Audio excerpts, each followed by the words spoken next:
Hello, everybody. Hi. It's so great to see you. Merry Christmas, everybody. The day before Christmas Eve. Today's December the 23rd. Hello, everybody. Cheryl, you tried sending me a Christmas card and it came back to you. Send me a message on Facebook. Let's make sure the address is right. That's weird. Hi, everybody. Are you snowed in? Are you freezing? If you have bad weather, I hope you're just staying put. Like, I hope you have all your Christmas errands already done, all your shopping done. Hello, everybody. So just to let you know, in our area, the sun is out, but the wind has picked up. The temperatures are falling. In some areas in our area are out of power, I guess because the wind and the trees and stuff. I hope we don't lose today's live. I have a really fun video for you today. We're going to be making this paper-pieced trivet. That's what we're doing here today. Hi, everybody. Yes, so cold. -5 where Deneen is. Holy moly. Vicky said snow, no freezing. Wow. Hello, everybody. Ooh, it sounds cold. Just mentioning snow and 5 below just makes me cold. Merry Christmas, everybody. I hope that today is just a good time to hang out with some friends and a little no stress sewing, right? If you're here sometime after this video has gone public, right? After the live. And you're here from Etsy, just know that even though this is a live tutorial, please feel free to skip around and get to the nitty-gritty parts of doing this pattern. Right now, it's free. Right now, it's free until, I think, the 2nd of January. So jump down to the description box and grab your pattern. I think the 2nd of January, it will be in the Etsy shop. Y'all, my patterns aren't that much anyway. So if you're here from Etsy, thank you so much. Yeah, are y'all ready to jump in? I am starting from the nitty-gritty. Like, I haven't done any prep work except for cut the borders, right? The borders, the batting, and the backing. All the paper piecing, we're going to be just starting from scratch. So we're going to be here for a little while. If you have to leave, I totally get it. There's a lot to do, right? Or if you're watching on the replay, just know, skip around. That's the awesome thing about doing videos on the replay, right? Ooh, -20 and wind chills of -35 where Judy is. Holy cow. Cheryl says she has no sound. Can y'all hear me before I move on? I want to make sure that the sound is working before we move on. While I'm waiting to hear back, an update on my tooth. I'm out of pain. The issue isn't fixed until January the 16th, but I'm out of pain. If you want to hear my tooth story, maybe we'll chit-chat after the trivet is done. It's quite a saga. Okay, y'all can hear me. All right, Cheryl, I'm thinking back out of the video and come back, and that might fix it. Let's go over to the cutting mat. We're going to take a look at these 2 trivets that I have here. Same pattern, right? Just different fabrics. Aren't they pretty? One of the reasons I love paper piecing is because you can get so precise with your piecing and keep all your points. Everything turns out so perfect. And some people watching are going to be like, oh, I don't like paper piecing. And some people are going to be like, I love paper piecing. And some people on my channel have never tried paper piecing. Whichever category you fit in, I hope you stick around and you watch and you give it a try. All right, so these are the trivets we're making today. That's just 2 examples, right? Let me throw them back there. Let's take a look at the pattern, right? This is the pattern. It's a few pages long. On the first page, it's going to tell you like your backing fabric, the batting. Just to let you know, when you start prepping for this project, it says you'll need 2 pieces of batting that's 12.5 by 12.5. I pre-cut mine because today I'm going to use the back fabric as my binding. So I did make my batting pieces a little bit smaller. I cut them at 10.5 by 10.5 because I do plan on using the bag fabric as my binding today. It tells you how much binding you would need if you're going to put a binding on it. Your side border pieces, your top and bottom border pieces, scrap fabrics that are larger than the placement pieces on the foundation, and then some helpful things. Okay, so I just have some things. These are not necessary, but they might help you a lot. And so if you enjoy paper piecing and you see me using these tools today, it might be a tool that you want to add to your Christmas list, right? We got scissors. I got a little seam roller.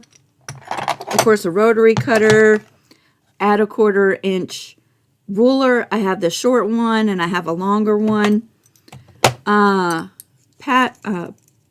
Pattern tracing wheel. This might be handy. And some binding clips. And of course, I have a glue stick, right? So these are just some of the things I'm going to be using today. You don't have to have them, but they might be helpful. And then just a little note at the bottom of this pattern. And before you go into reading the instructions on this pattern, or maybe you already have, just to let you know, I explain a lot of things much better in video format like this versus writing out detailed instructions, especially paper piecing. I find it pretty difficult to type out what my mind wants to say. Okay, so if you're reading the instructions and you're like, this is way confusing, I'm hoping that the video part really explains it much easier. Okay, so there's just that little tidbit in there. It also says at the bottom that you can use freezer paper for your template pieces, and I'm doing that today so you can see how that works, but you don't have to have that either. And I did write out instructions. Again, I hope they're not confusing, but I'm going to go through all the process today. So you have a couple of pages of instructions, right? And then putting the trivet together. Then you have this page. This is actually your foundation. This is what we're building the inside portion of the trivet on. So with this page, I want you to take a pair of scissors and as straight as possible. You might even have with a paper cutter, get it more precise. There's an outside line. We're going to cut this out on the outside line. My hands are shaky, so y'all bear with me. As straight as possible without cutting into that space too much. That's going to give us our 1/4 inch seam allowance.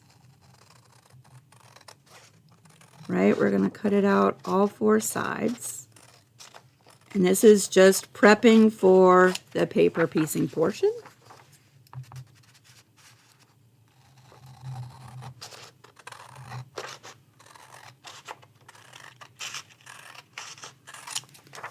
One more side, y'all. Yeah, today I am in Williamsburg, Virginia. This morning it was dark and sleeting for a few minutes, and then the sun came out and the temperature started to drop. I don't actually know what the forecast is supposed to be here, but I do know it's supposed to get really cold. All right, so that is the foundation for our paper piecing. We're going to work with this in just a minute. And then you have 2 pages of templates, all right? And these are really helpful if you want to pre-cut your pieces. And I find that I waste a lot less fabric when I go ahead and pre-cut each one of the pieces of fabric that goes in each one of these positions, right? You don't have to. You can work with big chunks of fabric. I just find that I waste a lot more fabric when I do that, right? So this is actually printed on paper because I printed out the pattern, but what I did is you can cut from a roll of freezer paper. I actually purchased these on Amazon. They're already pre-cut sheets. They're already 8.5 by 11. You just put them in the printer. But you can cut your sheets from a roll of freezer paper. And I printed the last 2 pages of these templates out on freezer paper.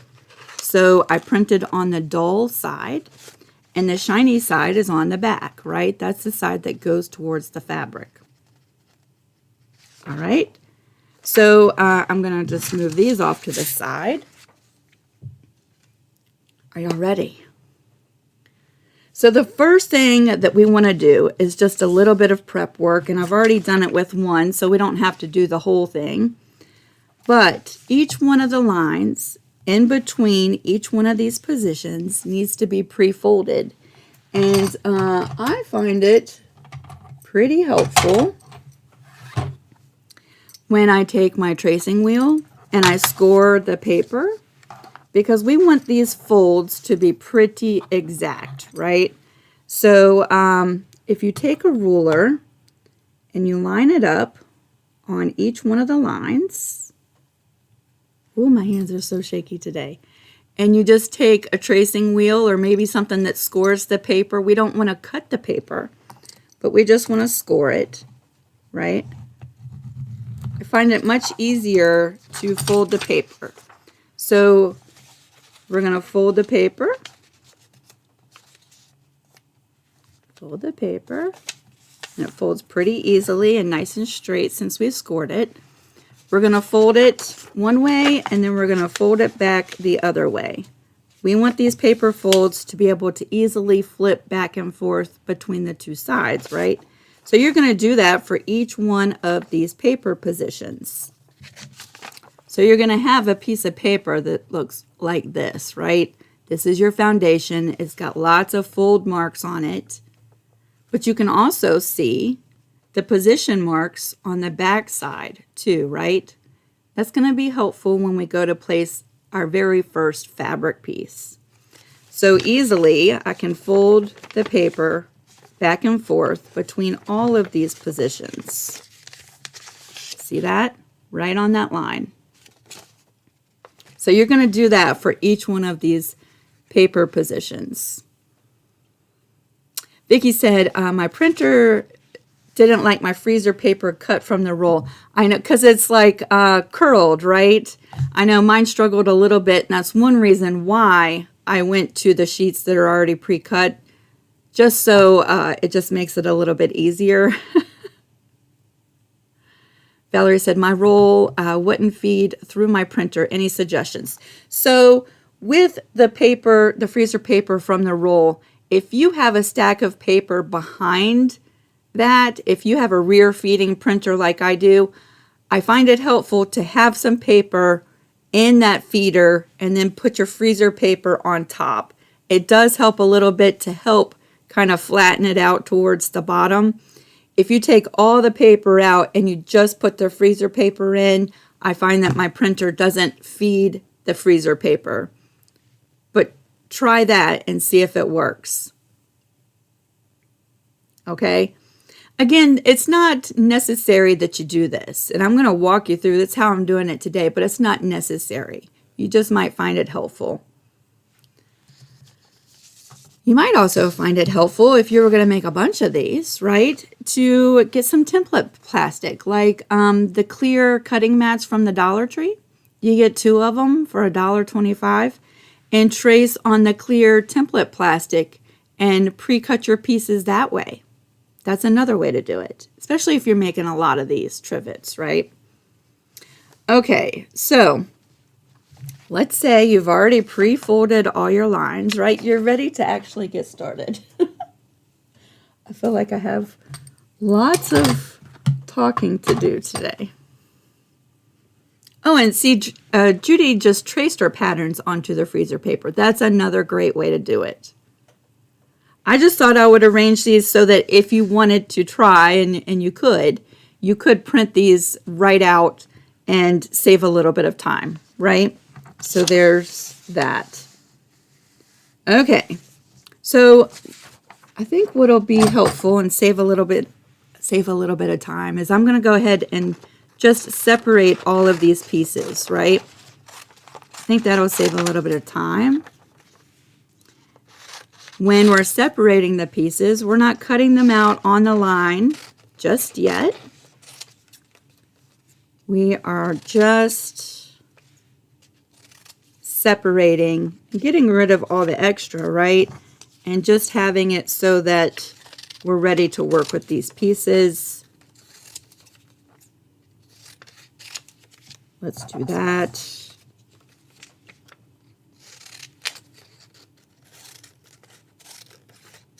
I could have pre-done all of this, but I really wanted just to walk you through the motions of each one of the steps, right? So you can see from start to finish.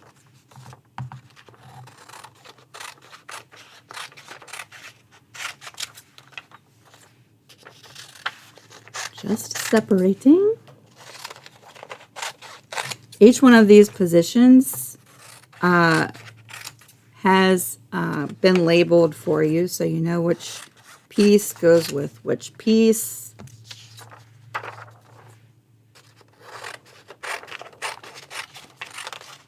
The cool thing about the freezer paper is you can reuse it, right? So you can reuse these templates quite a few times before they stop actually sticking to the fabric, so that's nice.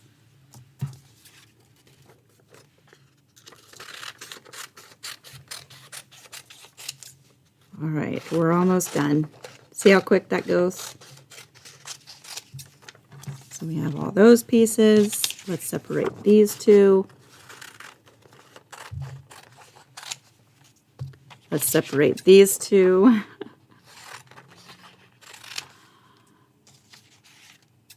And we will separate these. Hopefully I don't lose any of them in all of this process.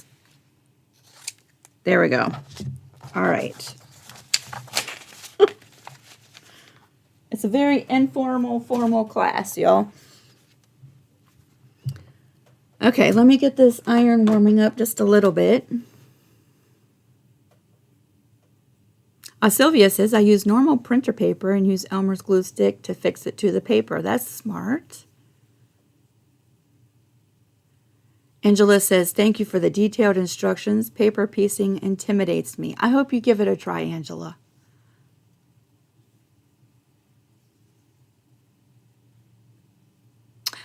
Yeah, I got a new cutting mat because my other one over there was all scarred up. And I got this blue one, which is a little bit smaller for this area, but I'm not sure I like the blue. Is it hard to see? I'm not sure I like the blue. I think I might get another one that's just gray. Okay, y'all. Are you ready to get started? So I have just a selection of some scraps here for my paper piecing, right? I know I want to use a green piece for A9, so I just brought over some scraps from my basket. I wanted to use a black piece for like the table that the candle's sitting on. I got some dark yellow for the flame of the candle. We're doing a red candle today, I am. And I thought maybe this candle's sitting in a window ledge today, so I got blue fabric for all the other pieces around it. And I haven't cut it, it's just on my cardboard, right? So we're going to start with A1. I'm just going to trim a little bit more of this paper off. Again, you might find these templates helpful, and you might just cut a chunk of fabric off and use it the same way. All right, so for fabric A1, we're going to, there's actually a couple pieces there. We're going to turn her with the right side of the fabric facing down. And we're just going to adhere the template right on the back. That just takes a couple of seconds. My iron is set on the cotton setting, and I'm not using any steam. And now I'm just going to cut out this piece. Now I like to be a little bit generous when cutting out my templates just to allow for any movement, right? So when I cut out my piece, I'm cutting just outside of that outside line. Just a generous cut all the way around. Just outside that line. And I'm going to do that for each one of these pieces as we go along. Right, so there's my piece. That can go back in the scrap basket. So once I'm done, I'm just going to fold the paper up just a little bit, right? And it comes right off. You can reuse this if you want, so you can save that. And we're going to flip this paper map over to the back side so the lines are facing down. And because we've pre-folded it, you should see a little diamond shape where we're going to place this flame.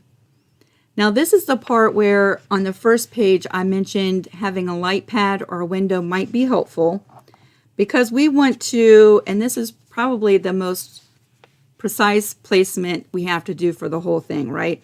We want to place that diamond shape so that it is centered over top of that diamond folded area, okay? That's the most precise part we have to do. I'm going to add just a little bit, just a smidgen of glue stick inside the middle of that diamond area. Just a smidgen like that.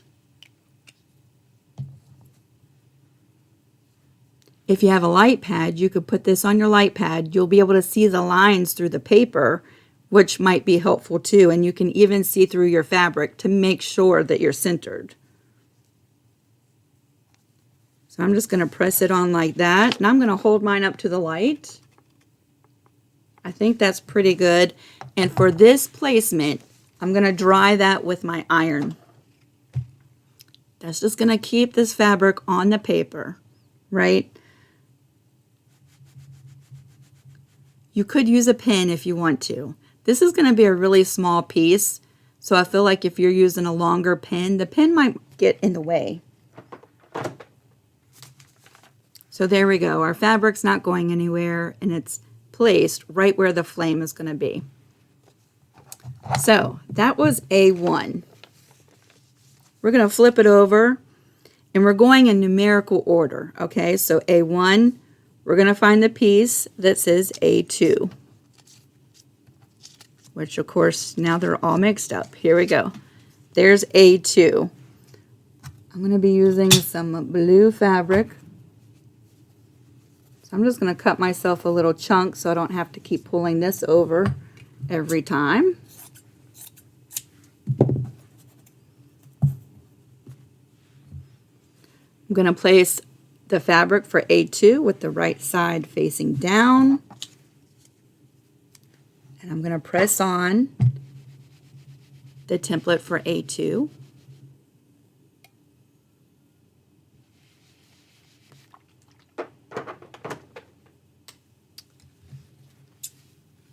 I'm going to go ahead and cut out the piece for A2.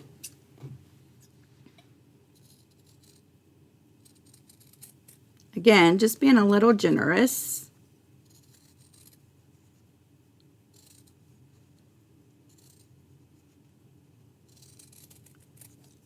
One reason I like using the templates when doing paper piecing is because I know my piece is going to fit. Have you ever tried doing paper piecing and you think you have a scrap that's big enough? You go ahead and sew it in and you flip it over and you find out it's just a smidgen too small. So there's my piece for A2. We can take that fabric off. What we're going to do is we're going to trim the seam allowance between A1 and A2. There's the little tiny line right there. This is why it's helpful to have the paper pre-folded, right? We're going to fold it up, and we're just going to make sure that we have that 1/4 inch seam allowance, and anything beyond that, we would trim that away, right? I placed it pretty good, so it's not beyond the 1/4 inch seam allowance. So while we have it folded like this, we're going to flip this fabric over and we're going to line it up just like that. My hands are so shaky today. We're going to line up that raw edge. See that? The piece is underneath the paper and A1. The right side is facing the right side of A1, right? You could put a little binding clip on there and bring that to the sewing machine like that. If you have shaky hands like I do, or you feel like you might move the piece, a binding clip would hold that in place while you bring it over to the sewing machine. Now, one of the cool things about paper piecing is there's a million ways to do it. I personally like this method where we're not sewing through the paper and then ripping all the paper off. We're sewing next to this paper fold, right next to it, so we can reuse this foundation over and over again until we've folded it so many times that it just falls apart, right? So we're going to actually be sewing right next to that paper fold. All right, so Mavis, the first piece goes on the paper with the right side facing up, and all of the rest of the pieces after that, when you add them, you will be putting the right side facing the paper. So the wrong side is like that, right? I hope that answers your question. We're going to go over and we're going to sew our first seam. So what we do is we just bring it over, and once I have it where I know I can hold it in place, we can just remove that binding clip, right? I like to work with a leader, so I'm just going to add a short little leader in there. Now when I'm paper piecing, I like to lower my stitch length just a little bit. So I'm going to be working with a stitch length of 2.0 and just a straight stitch.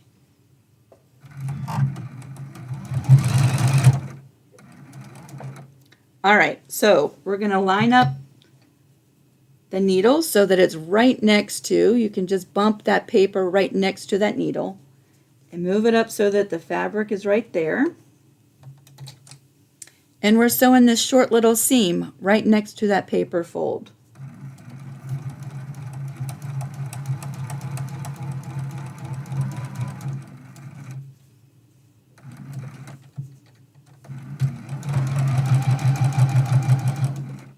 You could use your thread cutters. I just prefer to work with a leader. For one, it's a lot less noisy during the live. And I just tend to use the leaders more than the thread cutter. So we're going to come back over here. Whoops. Wrong camera. So when we flip our piece over to the back like this is what our piece looks like so far, right? Now we can flip this piece right on over. You can use your fingernail and sort of score that seam. I also like to have a seam roller and just roll that seam and just press it that way. Throughout this, and I've sort of changed the way I did it. I used to press with my iron in between all of the positions, right? But periodically, I'm going to use a little bit of glue here and there just to tack these fabrics down. When you use the glue and an iron like we did for the first piece, it really bonds the paper to the fabric. But once we're done, I'd like to save this foundation so I can use it over again, and I really don't want it to stick to the back side of my piece. So from here on out, I'll either be scoring my seams and flattening them with my fingernail or using a seam roller and no heat. And that will allow the paper to come off the back of this piece much easier at the end. And it'll be a lot less paper sticking to the fabric. It might stick in this first piece. All right, so there we are. We've got 2 pieces added. We're going to flip it back over. So that was A1, A2, and now we're ready for A3.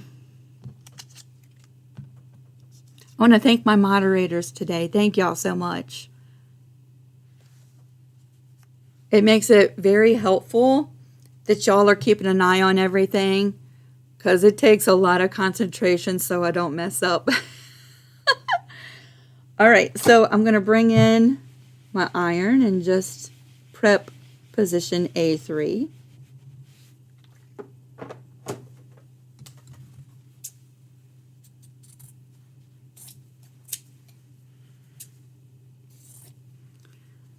And cut out position A3.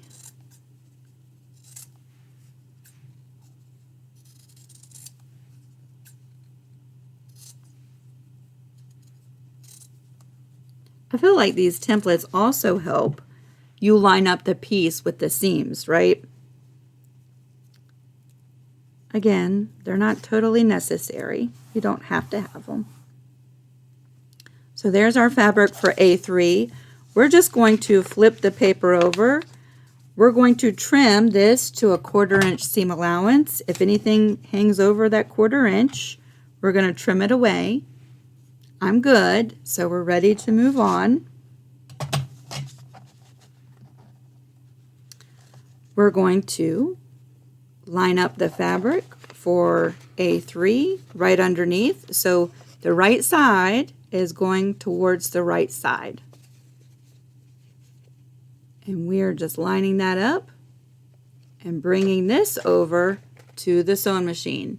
Again, you might want to just put a little binding clip in there while you're moving back and forth if that's helpful. I'm just going to pinch it and move over.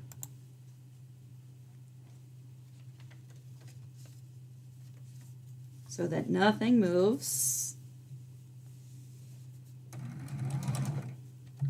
Again, you can raise your presser foot and just bring that paper so that it seats right next to the needle. And we're sewing this seam.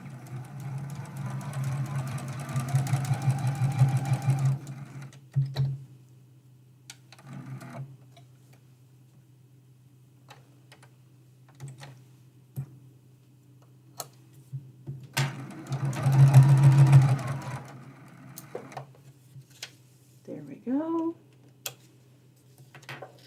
We're going to come back over here. So now we have the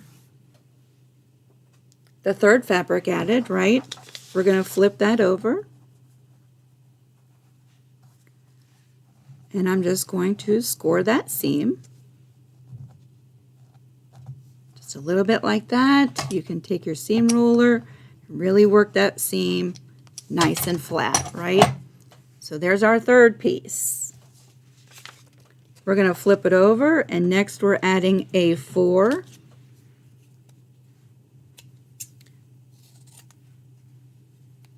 I'm going to put that on the fabric just like that. I am on the wrong I'm on the wrong screen. Focus, Lisa.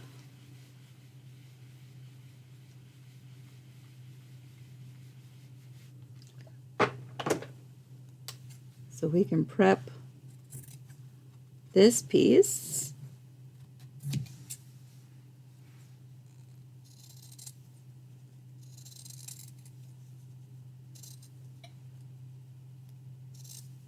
Yeah, I'm going to tell you, I've had a saga with my tooth this week, let me tell you. Oh, I'll go into more detail, but yesterday was the first day without any pain at all since last Friday. I don't know if y'all watched the slideshow of all the Christmas quilts or not. I was not feeling good at all. So if you noticed, I was kind of a little down. I just did not feel good at all, and it got so much worse after that. All right, so we've added 3 fabrics. We're adding A4, so let's just check that seam. We're going to fold that fabric over. If we need to, we're going to do a quick little trim. So this is the first time, here you go, I have a little bit of smidgen of fabric that extends beyond that 1/4 inch seam allowance, right? So we're just going to trim that off.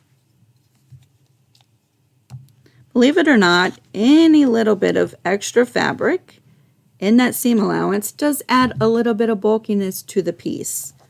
So anything that extends beyond a 1/4 inch, and you can use a regular ruler too, just trim that off. One of the reasons I like these at a 1/4 rulers is they have a little ledge, and that gives you a little ledge to catch that paper fold. All right, so we are adding a 4. Let me show you. Right here to the edge, just like that. That's what it's going to look like. You're going to hold that in place, add a binding clip if you need to, and we're going to bring that to the sewing machine.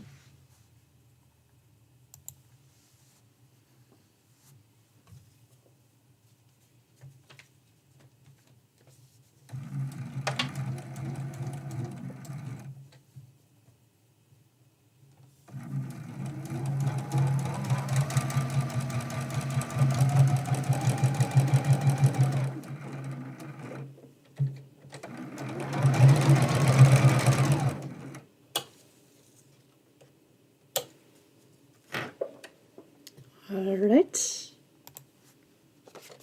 we are coming back. We're going to flip this fabric over. Just going to do a light little scoring and roll it over with my seam roller.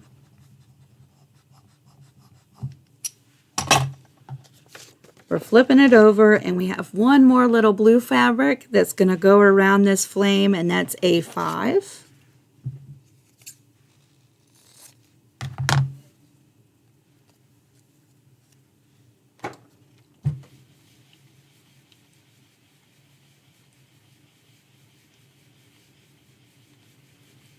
Ella says 2 extra strength Tylenol and 1 Aleve does wonders for a toothache. Let me just tell you, I will go into it a little bit after we're done. I pulled out all the stops, all the Google searches, all the old wives' tales, everything to get rid of this toothache. Let me just tell you, I've tried stuff this past week that I even feel silly about trying. A toothache will have you desperate, I'm going to tell you. It'll have you trying all kinds of stuff. All right, here's A5. We're going to fold back the paper right between A1 and A5. We're just going to trim that seam allowance if we need to. It looks like we need to. Just a smidgen. Believe it or not, that little tiny smidgen does make a difference. There we go. And we're lining up A5. Just like that. And we're going to bring that to the sewing machine. So once we get past A5, the pieces get bigger, just to let you know. If you're like, wow, these pieces are so small. After A5, we're on the home stretch.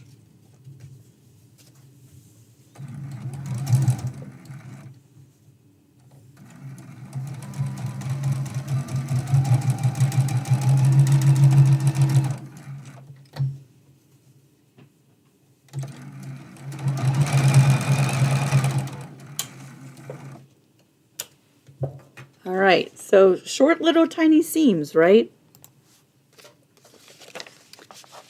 All right, let's open up A5 and just give that a little finger press.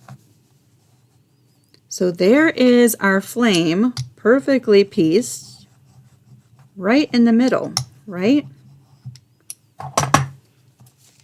So at this point, this is what you're going to look like, right?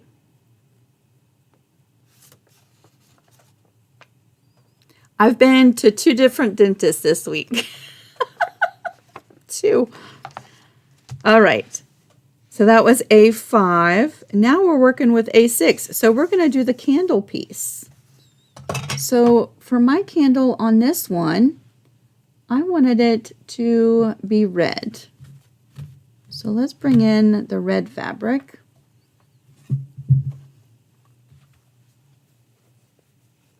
Which I just pulled right out of my, I have a bunch of baskets on the floor divided by colors.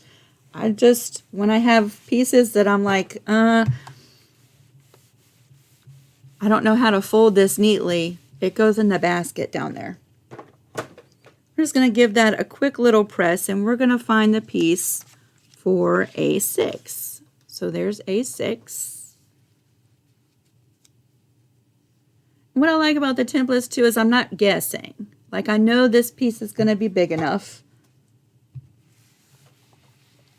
You could take a whole chunk and bring it over and, you know, cut from that.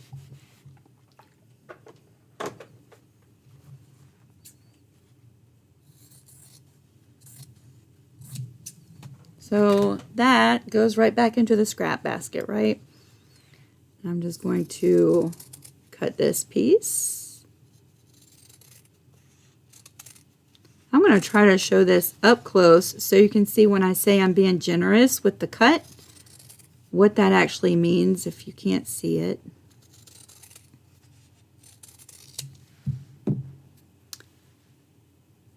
See that just smidgen right outside the line. That's how I like to cut mine. And that's really the only waste, right? I mean, I guess I could have been more careful in placing that on my scrap, but that's it. And we'll save that template for another one. All right, so what we're gonna do now is we're gonna fold the paper template between the section we have pieced and A6. We're going to trim any of that fabric to 1/4 of an inch. So there's just a smidgen there.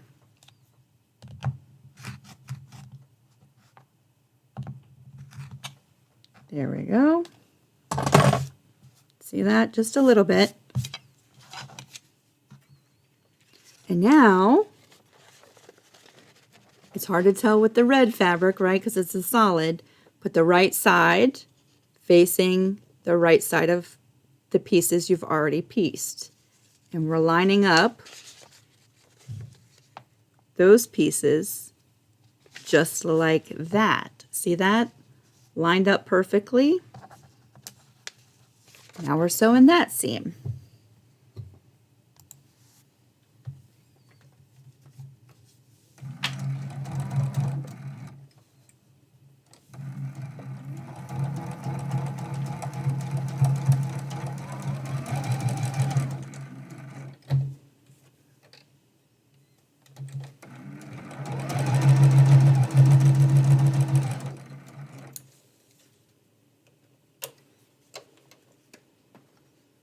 I know there's a lot of back and forth. Here in a second, I'm going to bring up both the sewing machine and the cutting mat so we're not going back and forth.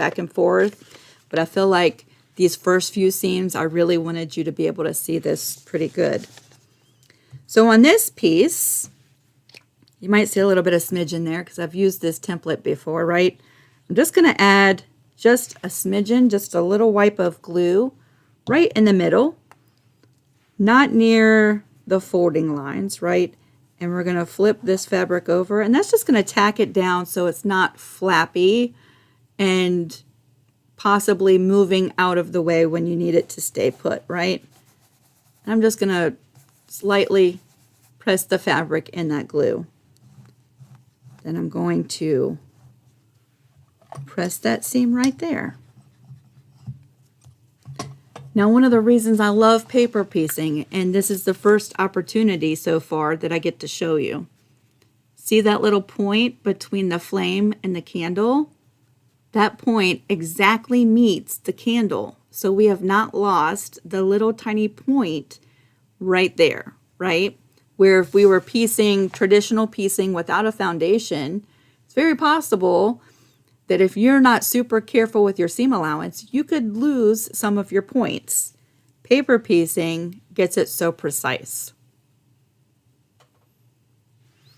All right, so that was A6. We're going to flip it over. Next, we're joining A7.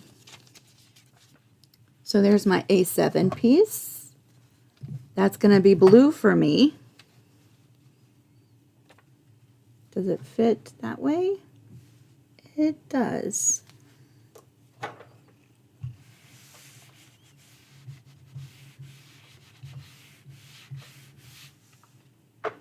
While that cools off for a second, let's flip over the line between this section we've pieced and A7 right there. And we're going to check to see if any of this needs to be trimmed away, and just a little smidgen does.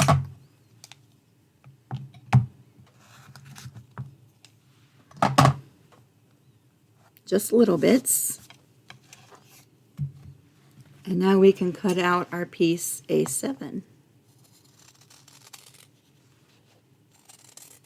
So if you have your sewing area set up, similar to mine, right? Pressing mat, cutting mat, sewing machine, and you're just working back and forth, you will get into a flow of things, right? I could see where if you had your iron and pressing mat across the room and your cutting mat somewhere else in the room and then your sewing machine across the room, this would be tedious, right? So little seams and walk across the room. But if you have it all set up, maybe move a little table next to you, then this flow, trimming, sewing, pressing, it all goes pretty smoothly.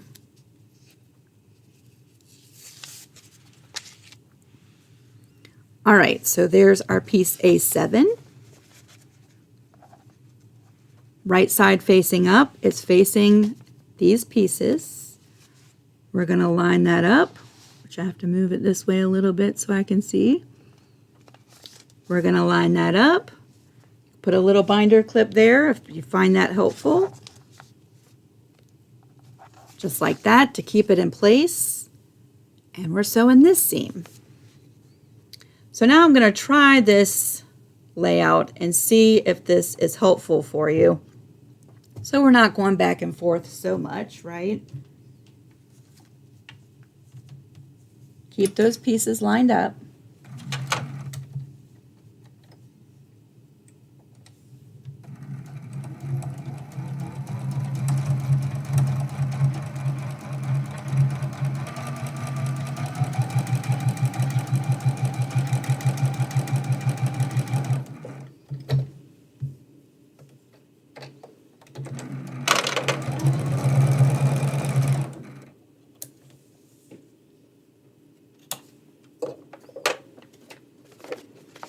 Then we come back over here, right? You can add a little bit of glue there if you want to, just a smidgen, just to hold that piece in place. We're finger pressing that over. Just going to rub that in the glue just a little bit. Take the seam roller and flatten that seam. Again, you can press this seam with your iron, especially if you're not using glue, right? But if you use an iron to press these seams and you're using that glue, there's a chance that the paper is going to stick to your fabric when you're all done. So there is our second perfect little point. See that? Perfect. So that was A7. We're doing A8.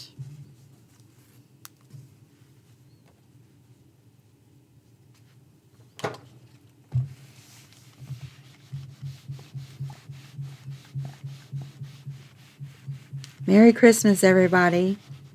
Merry Christmas.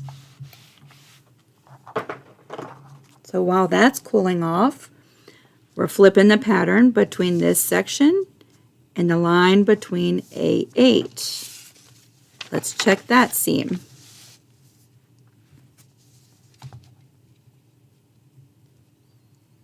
And we have just a little bit to trim off. If you're doing all this with chunks of fabric from scraps, right, you'll probably have a lot more to trim off. The templates make it so that you're wasting very little. Let's cut our piece A8.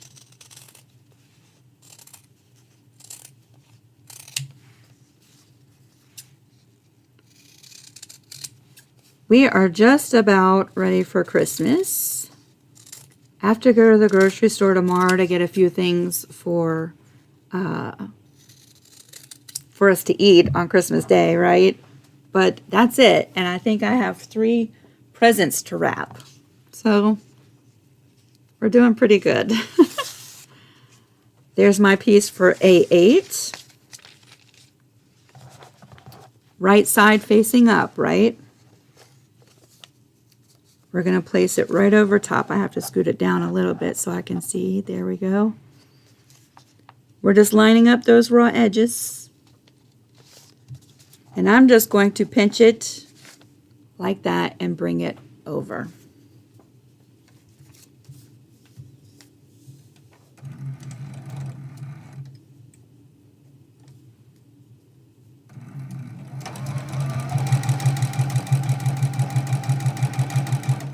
Again, we're sewing right next to that paper fold, right?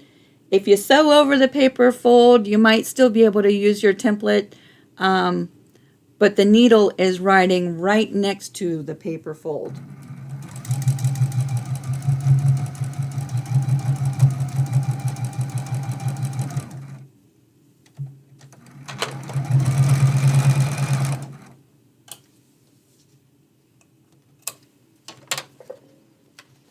So we come back over, and I'm going to add another little smidgen of glue right there. And it just kind of keeps the fabric tacked down in place, right? And we're folding that over. I'm going to seam roll that seam.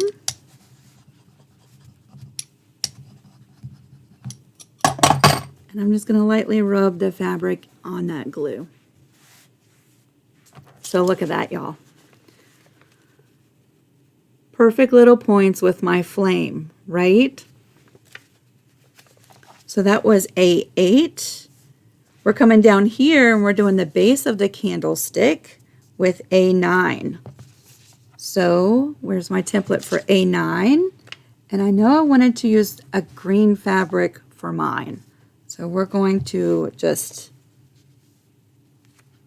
put that on the back side of my green fabric.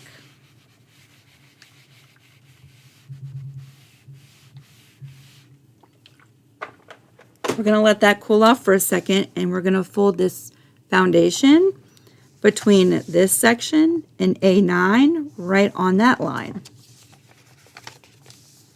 And we're trimming any extra. We just do the same steps over and over until this whole foundation is filled up, right?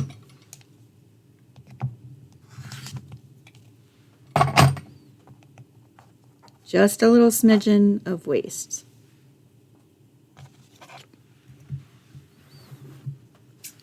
See here, that green scrap is going back in my basket. And sometimes I'm petty, y'all. I know that this is it for this green fabric. I'm saving this too.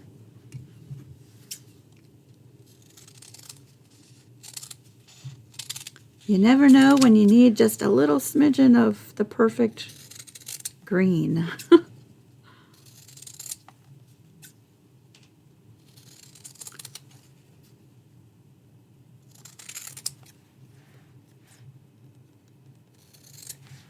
All right, and so there's those little scraps. We can remove the freezer paper. We'll save that for our next project. So we're going to have this with the right side facing up, and we're matching up that raw edge with this raw edge. What do you think about the blue mat? I'm going to have to come back and read the comments, but is it hard to see? So there we go. And because we're using templates, all of these pieces should line up. Like that green piece is wide as the fabric that we have on here. So if you go to add your green piece upside down and you're trying to match it and that raw edge is not the same size, then you know it's upside down, right? That's one of the beauty parts of using the templates. So we're just going to line those up and sew that seam.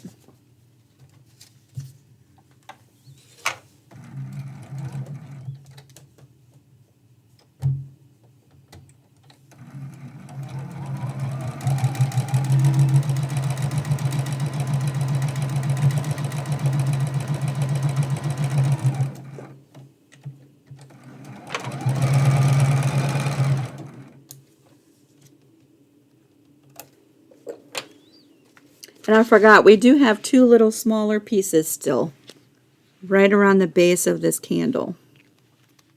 So we weren't done with the small pieces. My mistake. We're going to flip over that green fabric, or whatever color you've decided to use. We're going to press that seam nice and flat.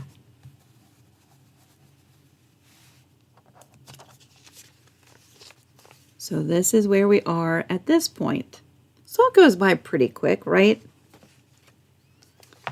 That was A9. We're bringing over A10, which is right here. I'm going to be using blue fabric for that.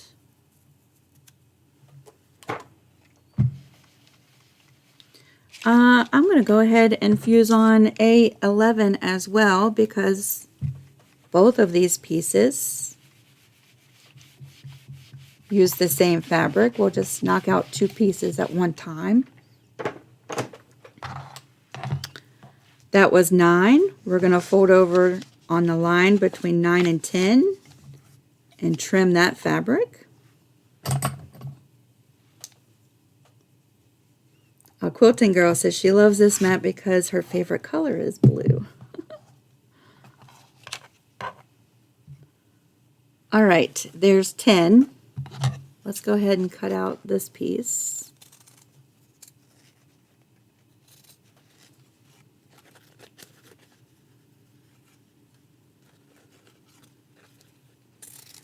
It's easier if it's separated like that.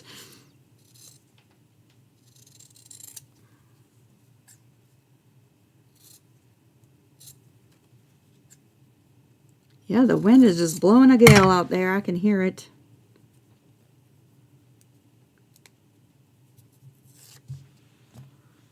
I guess we've gotten pretty lucky though, because so far our weather has been pretty nice.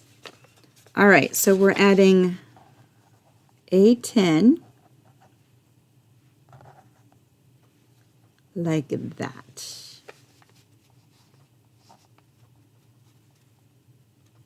We're just going to pinch that little tiny piece in place. You might even have to hold it up and line it up and bring it over to the sewing machine. Use that binding clip to hold it in place if that's helpful for you.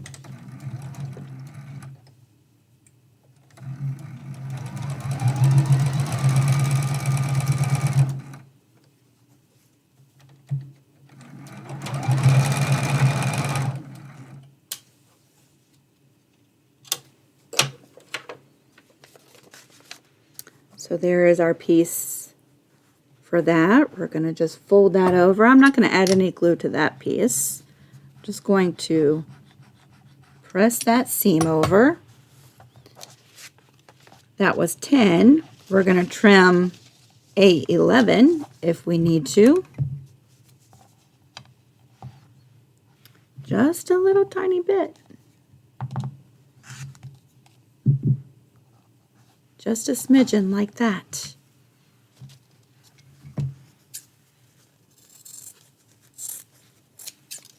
And now we're going to trim this piece.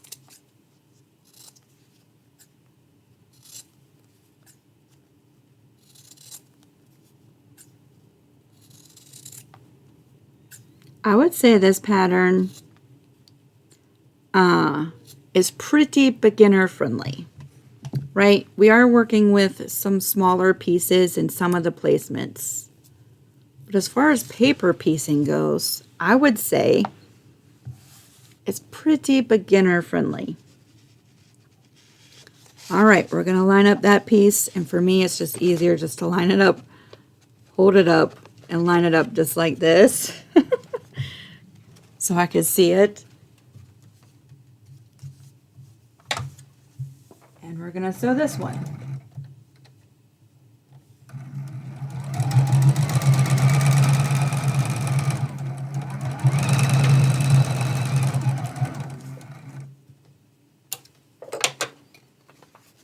Again, we have that little tiny piece we're flipping over and pressing the seam. So this is where we're at, right? That was A11. So now we're working with A12. See, we only have 12, 13, 14, and 15 left. So here's 12. Let me cut myself off another little section. You can see this was evidently a border of a quilt or something. I have some seams in there. Let me get this piece fusing into place. So I'm just off camera. Y'all have seen me putting the template onto the back side of the fabric. And we're going to let that cool off. And we are trimming this line right here. So let's flip up that paper and trim this fabric.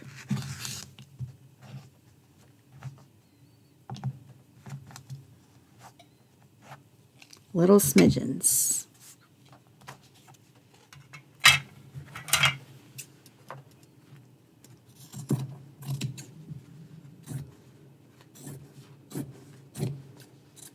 All right, and we're going to trim A12.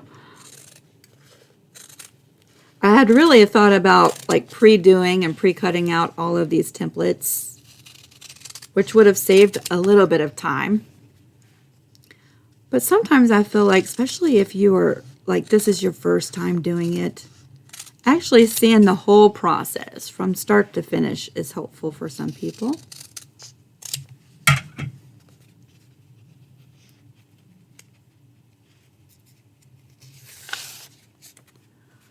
All right, we're going to save that template off to the side. We're going to lay A12 with the right side facing up. And we're bringing in our fabric and we're just lining up. A12, if you're using the templates, should be exactly the same size as that piece. We're bringing that to the sewing machine.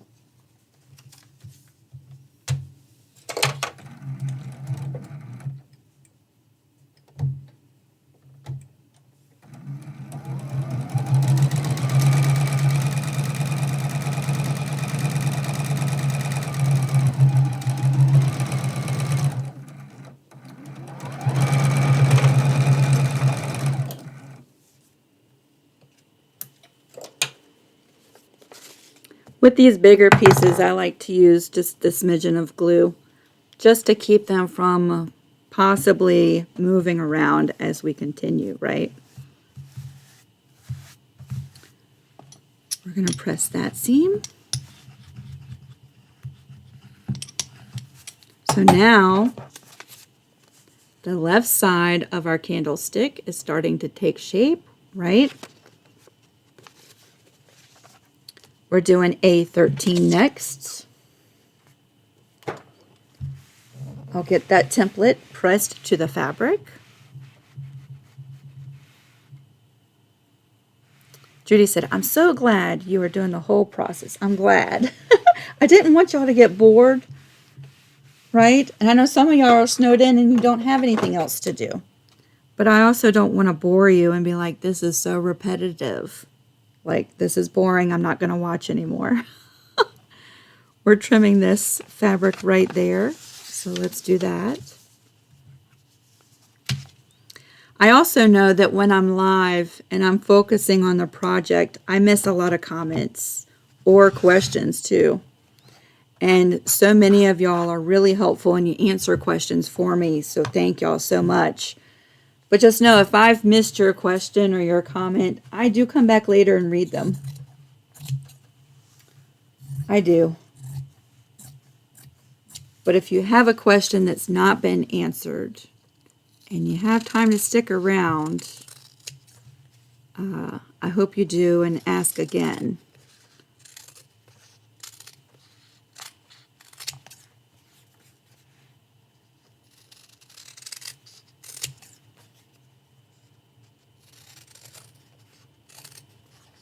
The templates just take the guesswork completely out, right? If you're like me and you save a lot of tiny scraps and you're wondering, oh, this is the perfect color, will it work? I don't know if it'll work. Use the template and you can measure it really quick, right? Pretty side facing up. We're going to line up our fabric seam right there. And we're sewing that seam.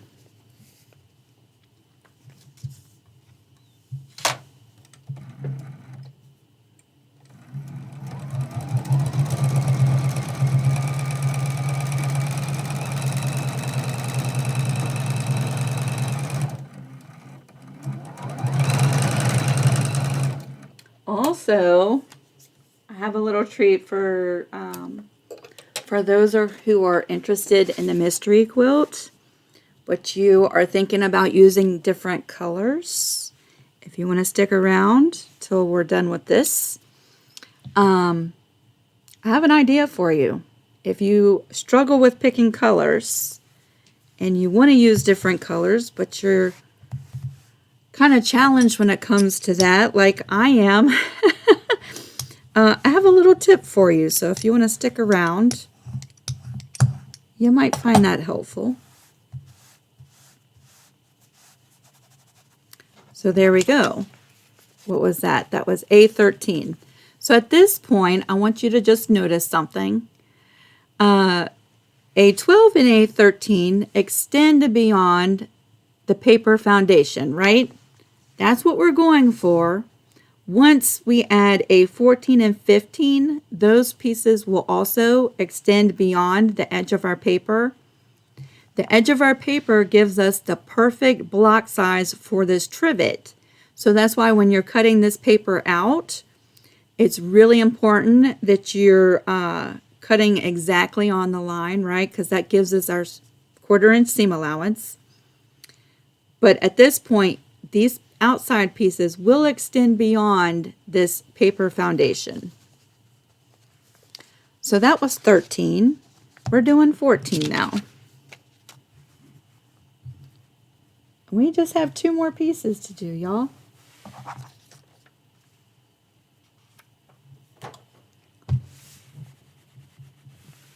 Even though I say that this is pretty beginner friendly, there are 15 pieces we're adding to this project through the paper piecing portion.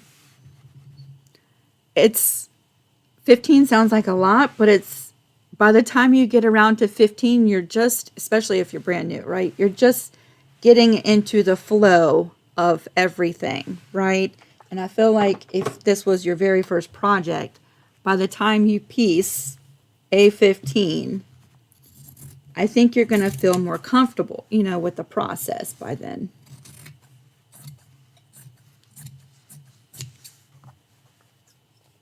We're going to let that cool off. We're adding A14.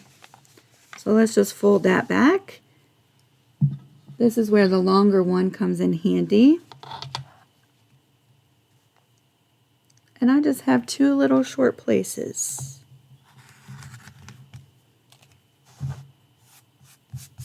Threads, really.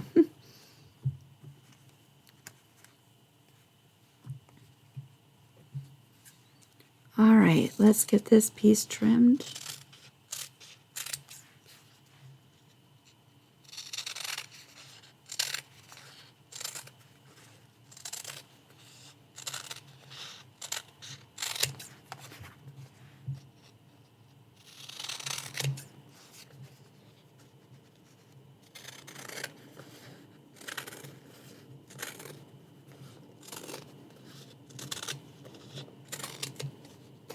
It would also be helpful if you have a little basket or a trash can next to you, because you're going to end up having a table with a whole bunch of little slivers like that. Where I used to just brush them off in the floor. That's what I used to do, if you've watched me any period of time. Here lately, I've not been doing that since we got the kitty cats. All right, so we're going to line up pretty side facing up, right? Right side up. We're just bringing that in. Just like that. And we're sewing that seam.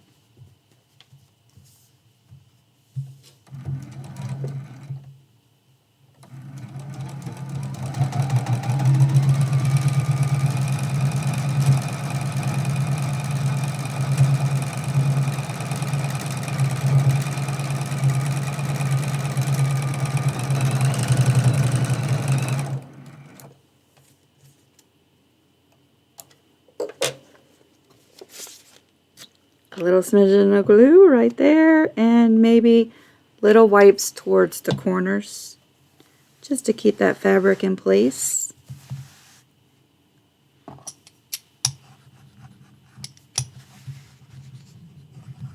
We're going to seam roll that seam, and all we have left to do, y'all, is A15. So for A15, I wanted to use black fabric. So just to the side, I have my black fabric, and I'm going to just put the template piece on that.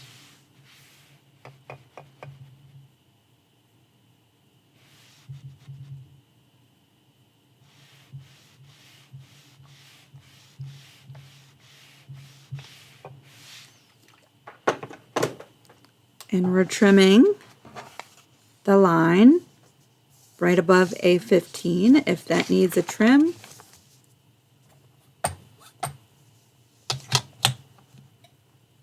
Just a little bit.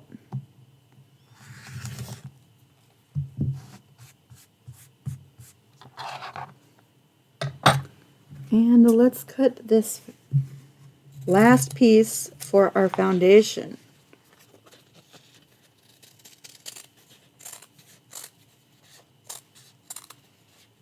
Now all these offcuts, these just go back in my baskets on the floor back there.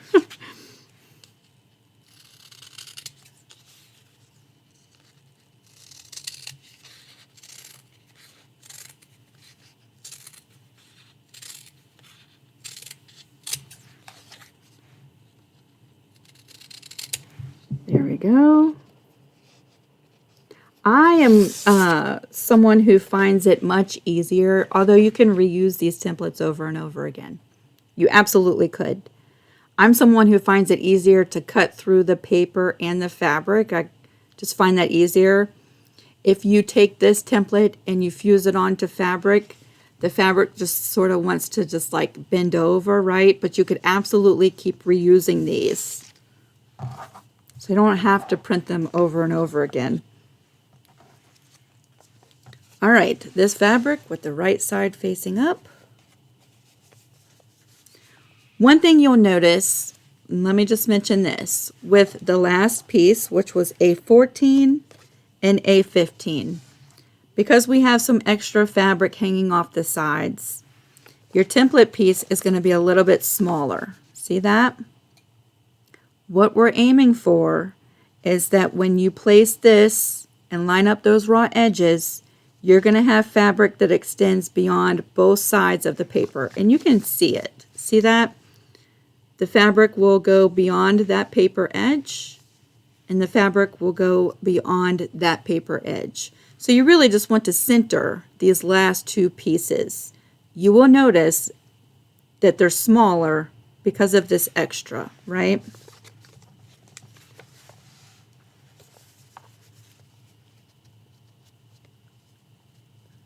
There we go.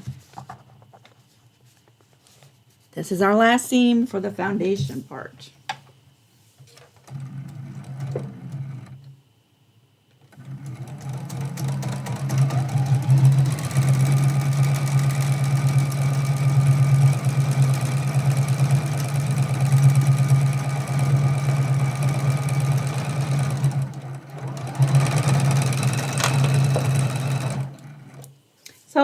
I explained it through the video a lot better than perhaps my written instructions. I just find writing the instructions, especially for paper piecing, so confusing to try to explain in words what I'm actually trying to explain. You know what I'm saying? We're going to fold that over. We're going to seam rule that seam. Nice and flat. So here is our piece. Isn't that gorgeous? It's so pretty. It's like it's sitting in a window. So once all of your pieces are sewn in place, right, we're going to flip it over to the back side one more time. And with a rotary cutter or with scissors, we're going to trim. Actually, I'll find it easier. Let me grab this one ruler. Hold on a second. Where'd she go? Where'd she go? Here we go. We're trimming off the extra fabric right to the edge of the paper, right? So we're just going to line up our ruler nice and straight. We're doing this before we remove the fabric from the front. And we're using the paper foundation as our guide to square up our block.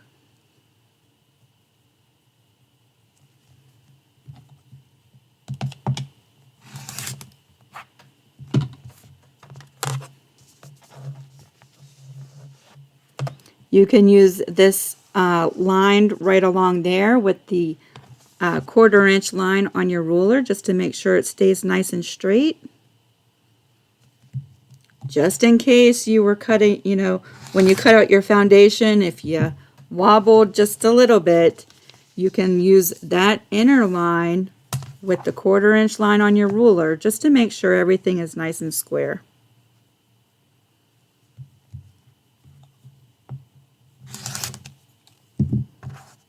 All right, let me move all of these slivers now that we're done slivering up fabric. And straighten up just a little bit before our big reveal. So all 4 sides have been trimmed. The paper should remove pretty easily. You might have to tug a little bit, especially right in here where I used some heat to bond that first piece, right? You should be able to just lightly tug on that paper and have it lift off. If you've used an iron throughout the whole pressing, you might have paper that wants to stick a little bit more.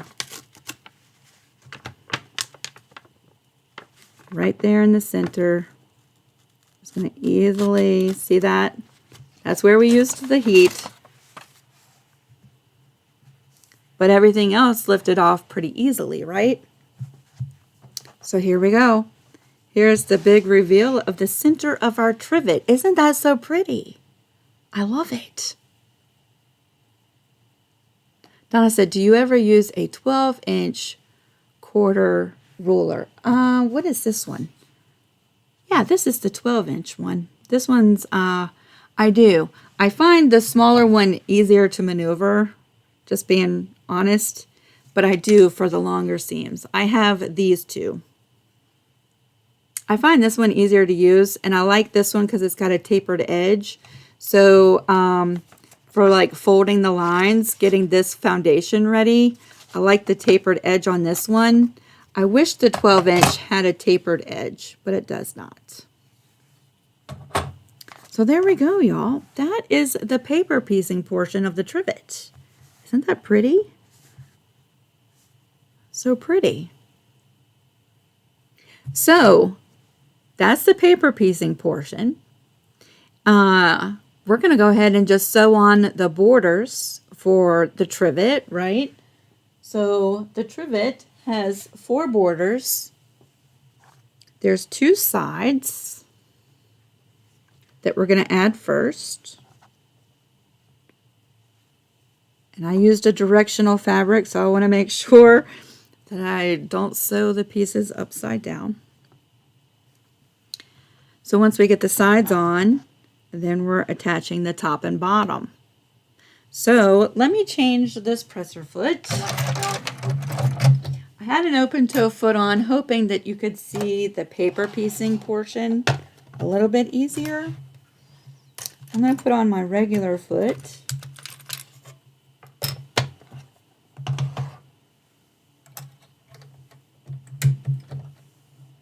There's my regular foot, and now's the time where the 1/4 inch seam allowance comes into play, right? We're going to set our machines at a 1/4 inch seam allowance, and that's what we're using to add the borders to our project. So before we do that, I'm moving all of the tools and the scraps of fabric we don't need out of the way. So let me straighten up a little bit. When I paper piece with just hunks of scraps like this, I have a big mess usually all over the place. With tools and gadgets and all kinds of stuff. Let me just straighten up a little bit. And I'm going to leave the 2 cameras on the screen just as we add the borders so you can see the process. Some of you might have come from Etsy, and this might be your very first project. So I'm going to leave both views on the screen. Mary Jo says, I have the same red fab. Isn't it pretty with the words on it? I love that. Right, Wanda? All right, we're going to flip this over. We're going to add the left and the right borders.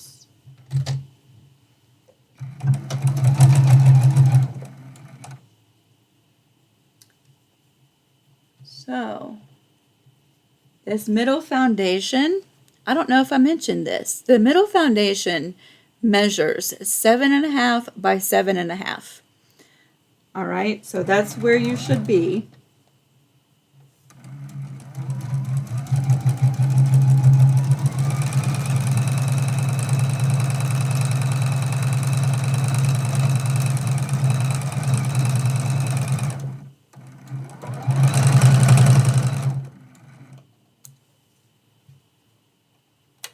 And while we're right here, I'm just going to flip this over. Let me see if I can zoom out just a little bit. Now that the project's getting bigger.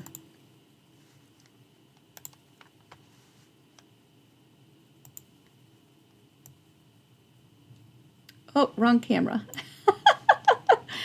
Sorry. Sewing machine camera, Lisa. Having a camera crew would be so awesome. All right, there we go. Now I can see a little bit more, right? I'm just going to leave that there, and we're bringing in this other right side border. We're going to line that up, top to bottom.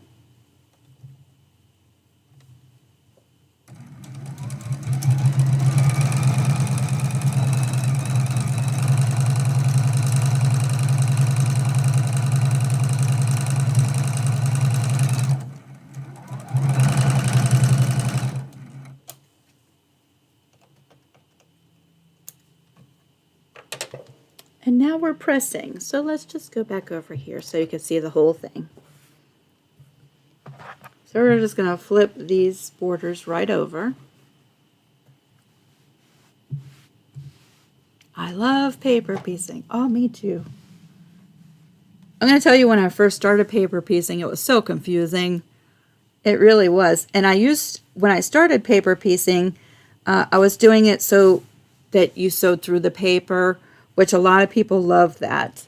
But then I came across how you can just sew next to the paper, and that's when I really started to really love paper piecing. For me, it was just a little less confusing for some reason. I'm not sure why. I also thought it was a lot less wasteful. printing, you know, the foundations over and over. So now we're just going to add the top and the bottom.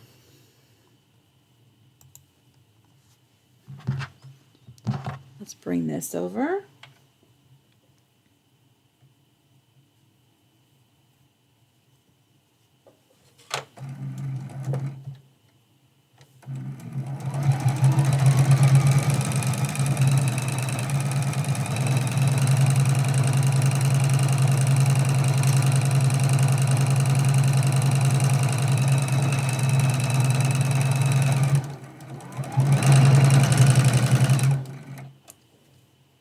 So there's the first one.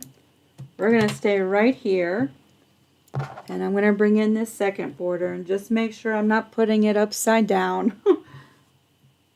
We'll flip it over and then line it up.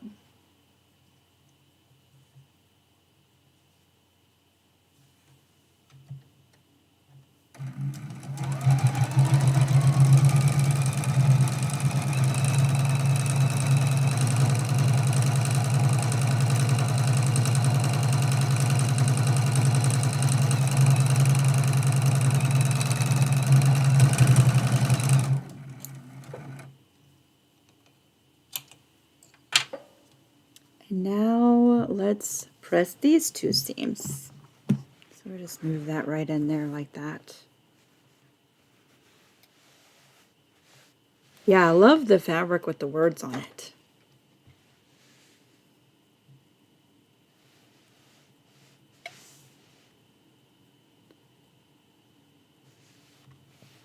So there's the first one. Let's flip it over and do the next one. Oh, that's very cheerful, isn't it? This will make a nice little trivet to put on the table this weekend. Very festive. All right, so there is the top of our trivet with the borders added, right? I feel like there's so many things you could do with just this, right? You could just make this into a little mini quilt and hang it up, put it on a side table, on a coffee table. You could turn this into a mug rug if you wanted to and use it as a mug rug, right? I do feel like you could take this and repeat it over and over and make a nice little quilt, like a candlestick quilt. I feel like that would be so pretty, right? Using different fabrics for your candles and your little tables and whatnot like that. Wouldn't that be so pretty? Today I'm turning this into a trivet.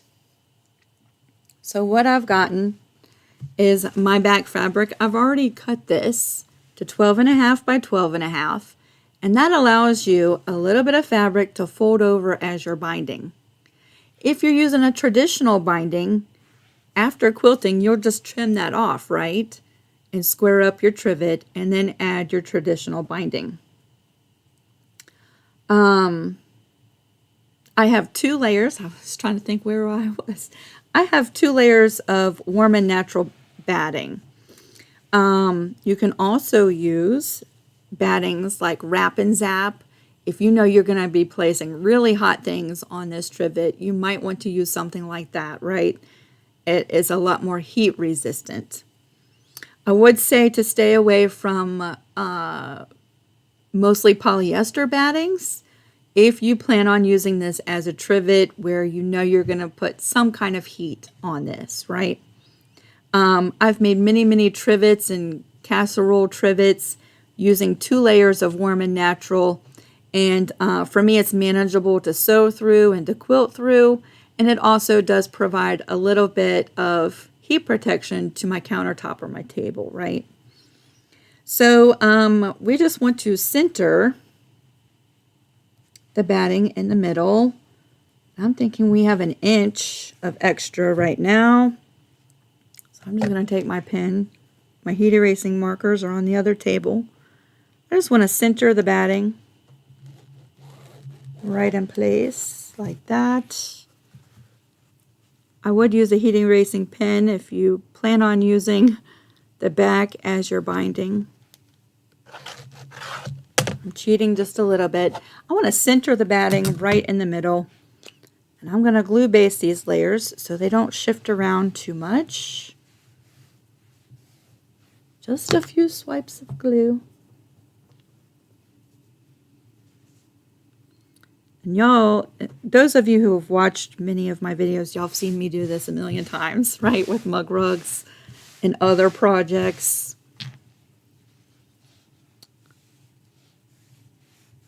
The only difference is today we're using 2 layers of batting.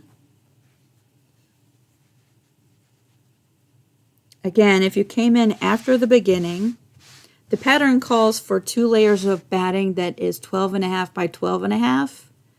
And you would do your quilting and trim all that extra off if you're doing a traditional binding. Because I'm using the back as my binding, I went ahead and pre-cut my batting to 10.5 by 10.5. So I don't have to try to trim it off to use the back as my binding. One more layer of glue. Now I'm going to put some heat with the iron to this and hopefully dry this glue. Got glue everywhere. We're bringing in the top. Just like that. Just like to do a little finger press at first, and then we're drying some glue.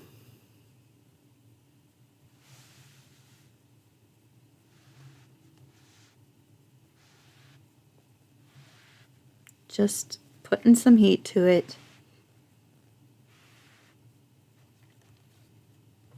Because we have that extra layer of batting, you might want to use your iron to dry the glue, but then let it sit for about 10 minutes, right? Because there's glue in between the batting. I'm not sure how far the heat goes into that to dry that glue. I'm going to proceed on so that we can just finish up the project. But you might want to also just let it sit. We don't want to sew through any wet glue. Once the glue is dry, you can sew and quilt right through it.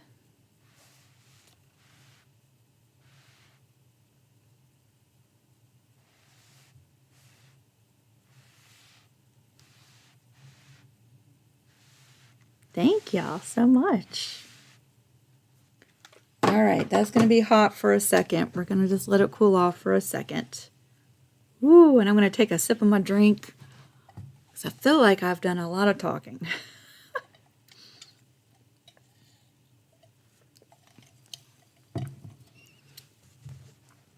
Sometimes, okay, traditionally, right, we would take this over and we would quilt it and then do the binding. Sometimes I find it helpful because right now, before I quilt anything, everything is perfectly square. Now, my borders, when I press them over, they might be a little bit off from my sewing, right? But I cut that batting exactly perfectly square with a 10.5 by 10.5 inch ruler.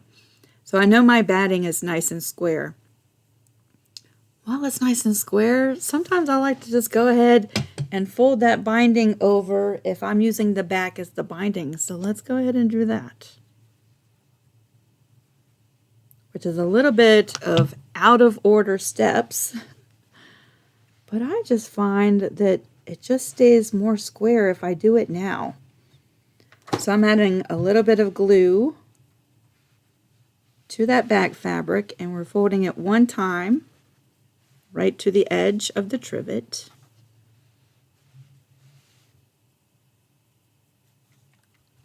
I didn't add that much glue. It doesn't want to stay down. And then a little bit more glue. And we're folding that right over top of our trivet. And that's going to be the binding. So let's go ahead and do that all the way around.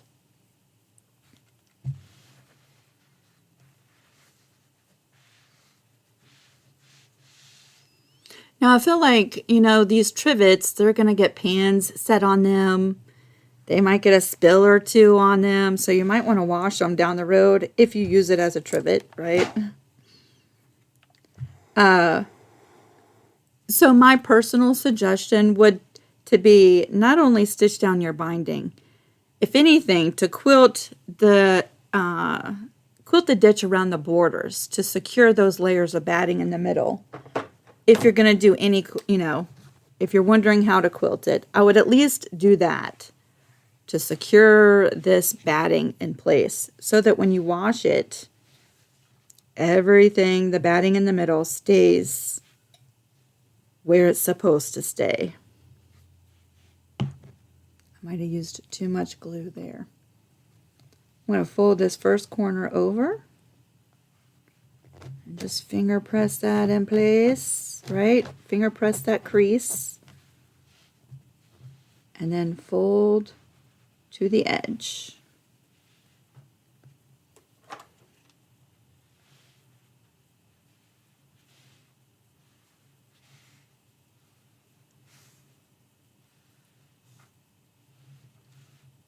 Has this weather messed up your travel plans for Christmas?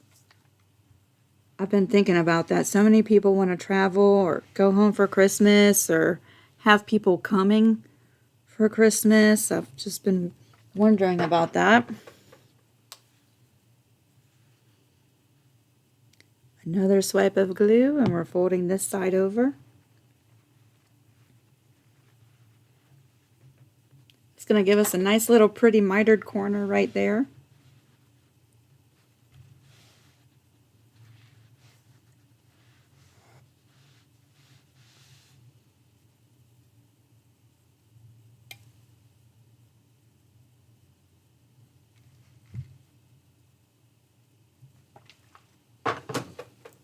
And we're flipping around again.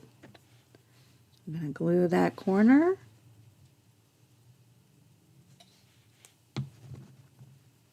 All of this glue, if you're worried about it, will wash out of this trivet. The first time you wash the trivet, it'll all wash out.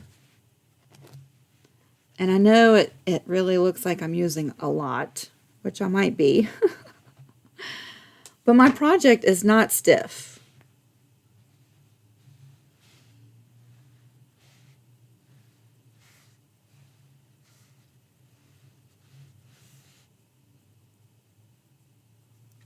All right, this is the third side. We're going to fold that right over top.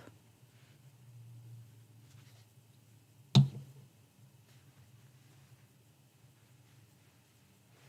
nice little pretty mitered corner.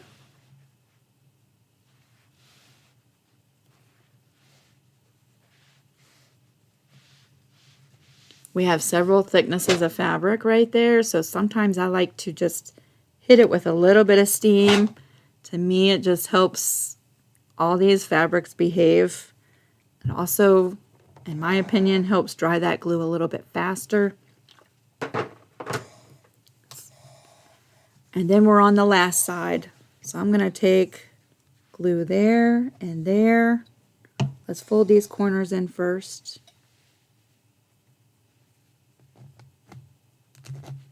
I like to really just do a good finger pressing.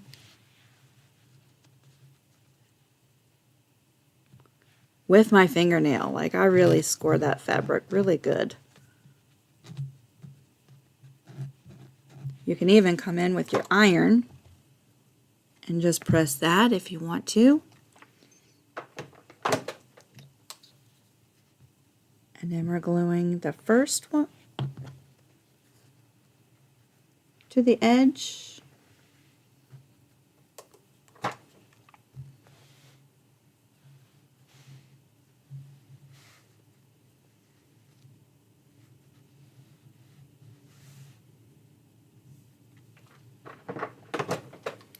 And this is the last side that's going over top the top of our trivet.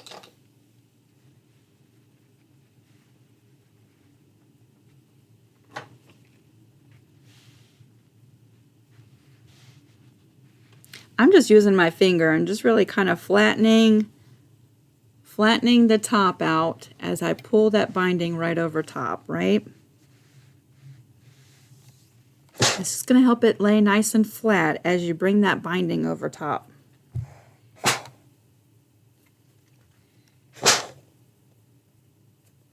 And there we go. So my binding, even though I've used the back as my binding, the trivet's going to stay nice and square, right? So now I can bring this over and sew down the binding, which I like to do first. Just really tack that down good, right? So we'll do that together. And then, if anything, I would quilt around that border. I have two other examples that if you came in after we started and you missed them, I'll show you those. I did more quilting on those, and that'll just give you some examples if you want to do more quilting on them, right? Do I want to change the color thread? I'm just going to use the color thread that I have in the top. That's fine. I'm going to use my open toe foot. I think maybe you could see a little bit better.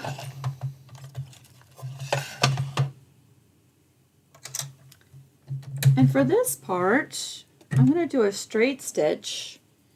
I want to keep the stitch length a little bit longer, like a 2.4.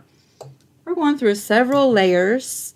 If you're at this point and you're having issues with your thread breaking or skip stitches, or it just doesn't want to feed through, try using a walking foot and try increasing the stitch length. I think that'll help feed all of the layers of this project as you stitch and quilt, right?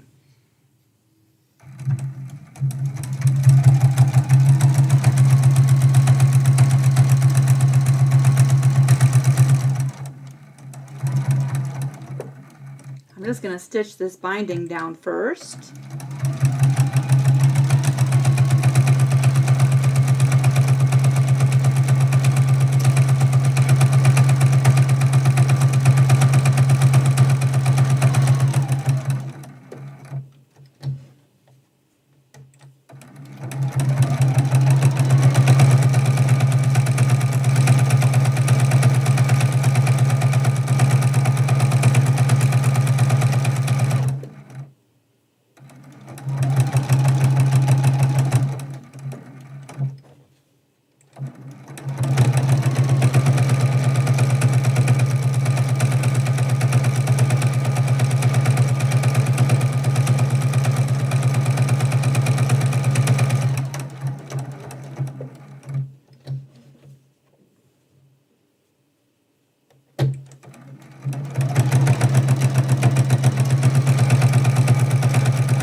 So now our binding is stitched down, right? I'm just going to come right on the inside of that border and quilt right around that border.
And there we go.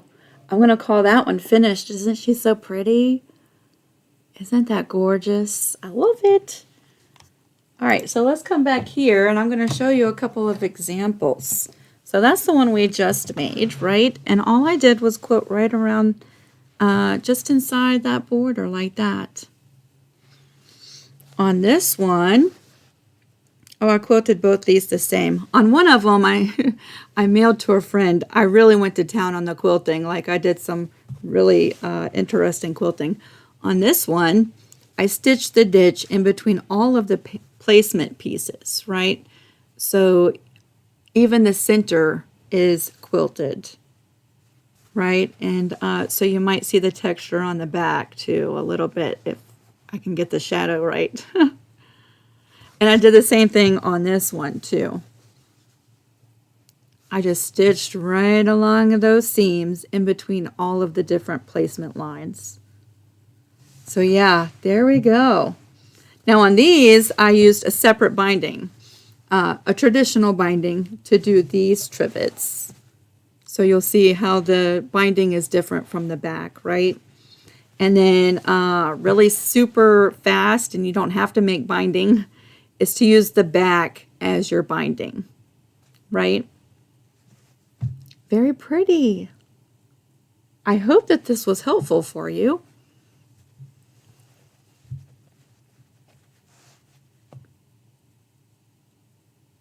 Thank y'all so much. Thank you so much. Thank y'all for sticking around with me as we worked through that. That was quite a process. We've been here a while.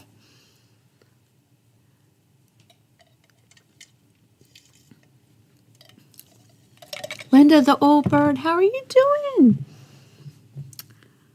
I saw you on Facebook the other day. I sure did. Thank y'all so much. Now, a lot of y'all know how to finish up the trivet, right? And you were just here for the paper piecing portion. I hope that was, I hope I explained it. I feel like when I show something in person that I explain it a lot better than the written instructions. But yeah, if you want to make this this trivet, right now the pattern is free. Go get it. It's down in the description box. But if some time has gone by and you're here from Etsy and you've watched the replay all the way to the end, I'm so glad. Thank you so much for purchasing the pattern. And I hope this video was helpful for you. Cynthia said, I learned something new today. Oh, I'm so glad. I'm so glad. Y'all are so sweet. Thank y'all so much. Patricia said, I'm determined to try this even if I don't get it done for Christmas. Well, lots of y'all are snowed in. You're snowed in for a little while. So I know we have Christmas Eve tomorrow, Christmas Day the next day. Y'all, weather pending, I mean, I think it's supposed to be okay by then. We're heading to Vermont the day after Christmas for a few days, possibly till Friday. It's always weather pending, right? We'll see. I'm so glad my tooth is feeling better now that Christmas is like this weekend. Thank you, Donna. Thank you. Thank you, Sylvia. Again, thank you to my moderators. Y'all, it takes so much stress off of me trying to focus on the project. Wanda, you're getting together with your family tonight? That's awesome.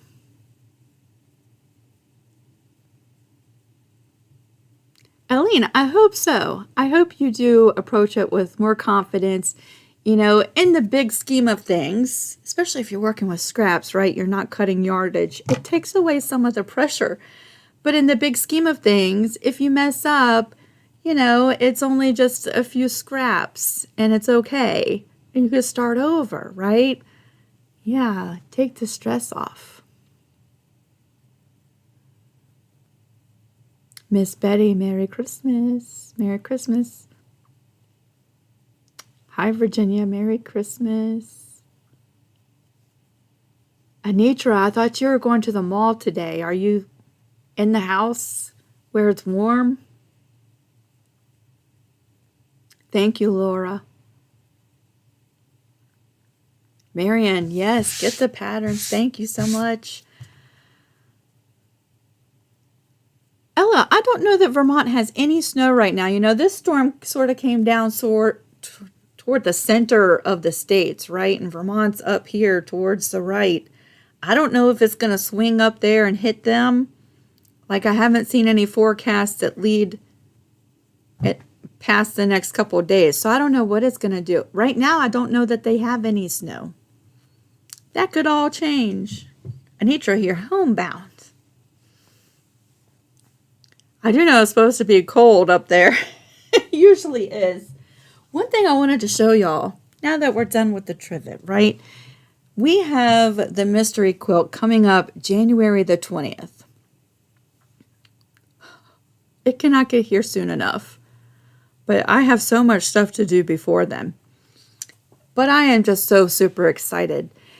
And I know a lot of you are too. And I see lots of chatter about picking different colors for the mystery quilt. Pots of Joy said, where did you get your cameras for the video? Best Buy. I have 1, 2, 3 webcams. And I'm using a Yeti microphone. I don't know. That might be helpful for you. Colors for the mystery quilt. Do you struggle like I do with colors? Like, I look for coordinated color palettes, or I look for an object that has colors I like and I pick from that, right? A lot of you will pick a patterned fabric and you'll look along the selvage edge at the little colored dots. Those are the colors that are in that pattern of fabric, right? So that helps you pick out colors to use with that specific fabric. I struggle when picking out colors. Like, color theory is not my thing. Let me just show y'all. This might be helpful for some of you. It may be goofy. I'm going to switch the camera over here.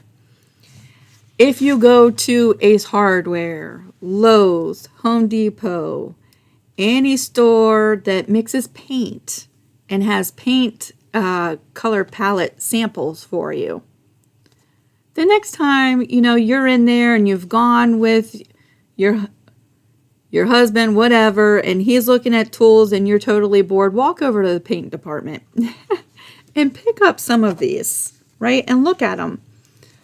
Because on the inside, they've done a lot of this hard work for you. This might be helpful for you.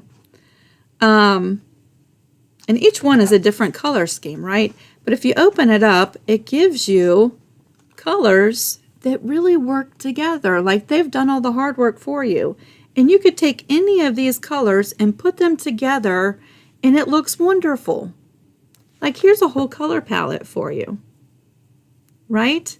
If you wanted to use orange as your focus fabric and a light beige or cream color as your background, any of these colors are going to go with that, right? And then you could just take this card to the fabric store and hold it up to the oranges until you find one that's close, right? So, yeah, I mean, look at this. All of those colors would look wonderful together. So you have some darks to choose from, you have some middle tones, you have some light tones. This one, I love this American Heritage Color Collection. This is my favorite one. I picked this one up. But yes, look at this. So on this, you could just go right across the board, right? Like this color blue, that color Navajo white, a rural green, and a tricorn black. I mean, those would just be perfect together.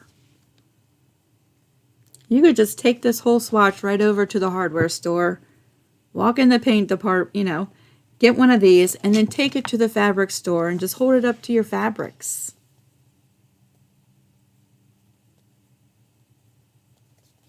Philomena said, do we have to pick any specific color for the quilt? No. Please, if you specifically don't like the colors I'm using, I hope you do pick like colors you want to use. Don't use what I'm using just because that's what I'm using. This is going to be your quilt and it's going to be a lot of work. I hope you pick colors that you love. So yeah, absolutely swap out the colors if you want to.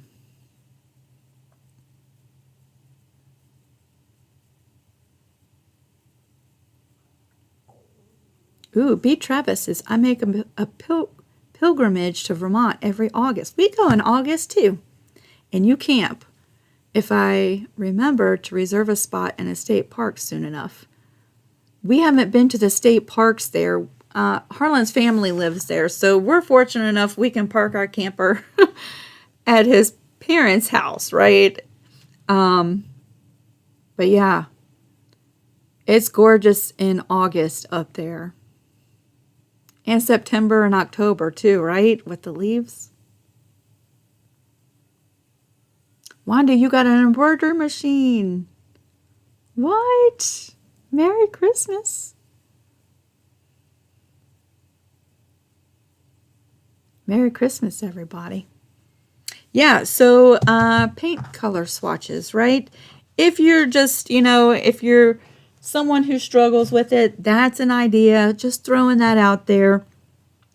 We're not starting that project until January 20th. So you have plenty of time if you want to follow along in that. Maybe you want to watch a couple episodes before you commit, right? You might be like, I just want to see what she's doing first and kind of get an idea of how it's going to go. And then I'll make up my mind if I'm going to do it or not. The whole mystery quilt thing. It is going to be lots and lots of fun. So just a proclaimer. I do plan on coming live before then, at least one time. So if you haven't yet subscribed, you might want to do that because I don't have a date yet. But between now and the 20th, I'm coming live. We're going to make some pillow cushions, square pillow cushions, good size, like 20-inch pillow cushions, out of layer cakes.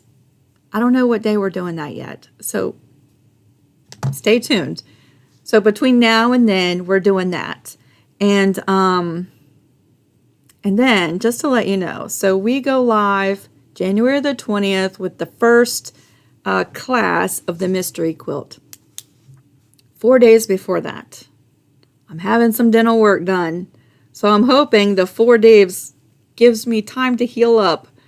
I'm hoping that I should be at least able to talk by our first class of the mystery quilt. I just thought I'd throw that out there. Wanda, that is so exciting. I'm excited for you. Tammy, I feel like you could absolutely do the mystery quilt in scraps. I mean, if you're like me, I don't know how much you can see down there. I have baskets and I've separated my scraps into colors, right? And if you say all of my A colors are going to be blue, and wherever you see A used in the quilt, you use some form of blue, I think it would be gorgeous. I really do. I'm kind of hoping that someone does do it scrappy so I could see it.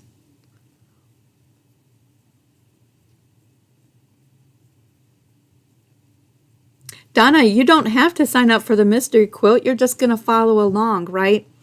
But yeah, it's going to be here on YouTube, right here on my channel, just like today. And if you haven't yet, you'll have to leave the live to do it, but hit the subscribe button. And you should find me really easily. And then all of those videos are going to be grouped together in a playlist. It's going to be a lot of fun. Canadian artist said I would love to play along. It's going to be free while we're doing it. And y'all, it's going to be like a 13, 14 week series. And so you're going to have plenty of time to print off the patterns. And, but once we're done, that quilt pattern is going in the Etsy shop too. I think, in my mind, it's definitely Etsy worthy. But get it while it's free. Absolutely.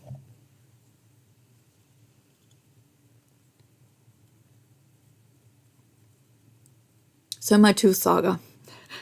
Now that we're all done. And I really only want to share this because the rest of my afternoon I have free. And some of y'all are done with everything and you just have time to hang out. if you have other things to do, please, Merry Christmas. I don't want to hold you up. I'm just going to be talking about my tooth. But sometimes I like to share this stuff, especially once the project is done, because here's the thing, y'all. Some things I share kind of personal. Sometimes I feel like it might even be a little bit embarrassing to just tell people randomly on YouTube. But I wanted to tell this story because I feel like, you know what, I'm not the only one who goes through this. And when you go through experiences like I've been through with dental procedures and dental work and all of that, sometimes you just get really down about it, right? And I just want people to know that there's always a solution. You will get through it. It really sucks sometimes. It does. But you'll get through it. Donna said, can you do a video on how to make embroidery tags for quilts? Embroidery, I do a little bit of embroidery, but it's not like my specific thing. But maybe in the new year I will sit down and try to do that. Okay, history. I've never had beautiful straight teeth. I've never had crystal white sparkly teeth. It's just not in my genes to have that. I have crowded, crooked teeth on the bottom. I have soft teeth that break and crack very easily. And that it's always been like that since I was very, very young. Then for many years, for like 12 years, I was a single mom who worked 2.5 jobs for many years and just made ends meet. Like there was no extra money. So if I had an issue with my mouth, a tooth in my head, it only got taken care of on emergencies. Like it would have to get really bad and then I'd have to deal with it and a bill wouldn't get paid, right? I mean, that's just how things were for a really long time. And that's just how it was. Dental stuff is expensive. There was no money to do routine cleanings for myself. The kids had dental insurance from their dad. It was very easy to maintain their dental stuff, but me, no. And so for many, many, many years, I just took care of problems when they came up, and that was it. 6 or 7 years ago, I had a tooth that I was in horrible pain, and I went to the dentist, and I had a root canal, and I left in worse pain than when I got there. And I was crying when I got there, y'all. You don't want to know what I was like when I left. It was horrible. Needless to say, he did the root canal, and the infection went from the root into my sinus, into my face, and the next day I was admitted to the hospital with cellulitis in my face.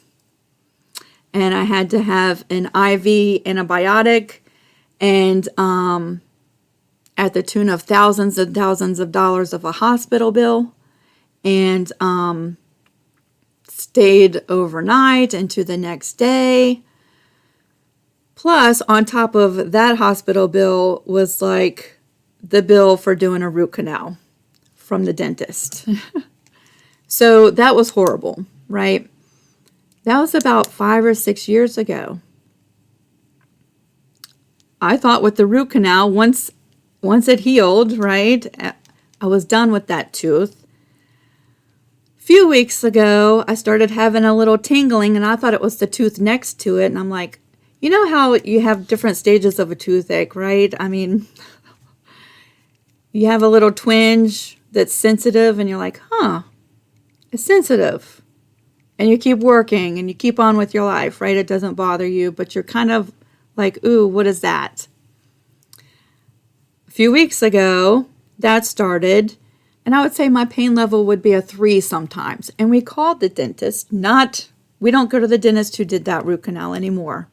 We have a new dentist. We called the dentist who couldn't get us in. And I was like, well, it's only a 3 sometimes. And most of the time, I don't have a toothache. So, okay, they're supposed to call us back. 2 weeks went by, and I was using a special mouthwash and no toothache, right? So I didn't think about it anymore. And I was fine. Last Friday, y'all, I was doing the slideshow, and my tooth had just started hurting. That night, horrible.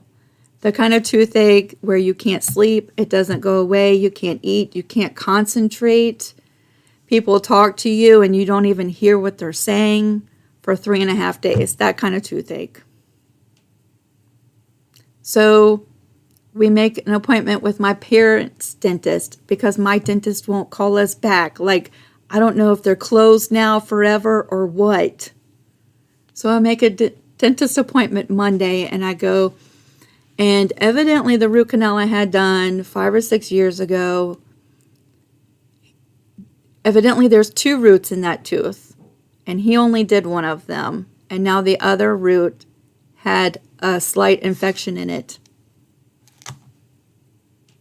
And they referred me to an endodontist who will do a retreatment of a root canal that I already have a crown on at the tune of, with dental insurance, $2,100. I'm like, no, I've already paid thousands of dollars for that tooth already, plus a hospital bill of $5,600. And it's not even, I still have a root in that tooth. Are you kidding me? Like, so right before COVID, I had gone to Affordable Dentures. I don't know about your opinions about Affordable Dentures. So far, I've had wonderful experience. I've just had exams from them and estimates, right? I want to get 2 partials. I got to a point after that root canal and the horrible experience where if they tell me I need a root canal, I just say, pull it. Pull it. I am missing several teeth. Like when I turn my head, you could probably see a little gap right there. I'm missing several, like 7 teeth altogether. And it's hard to eat. It's hard to eat anything crunchy or hard. I've even made my own fake teeth, like sometimes in my videos. And I'm just going to say this because the struggle is real and I love you and I feel like I can share these things. I have made my own little tiny partials. Just for, because I'm really self-conscious about that space right there. Today I don't have it in. Because I don't want to mess with whatever's going on right here, right? But, yeah. If they say I need a root canal, I've just been saying pull it because I just don't want to do that anymore.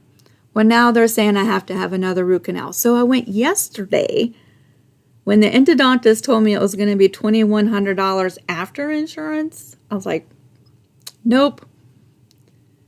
Before COVID and everything shut down, I had gotten estimates for 2 partials to fill in all my missing teeth, right?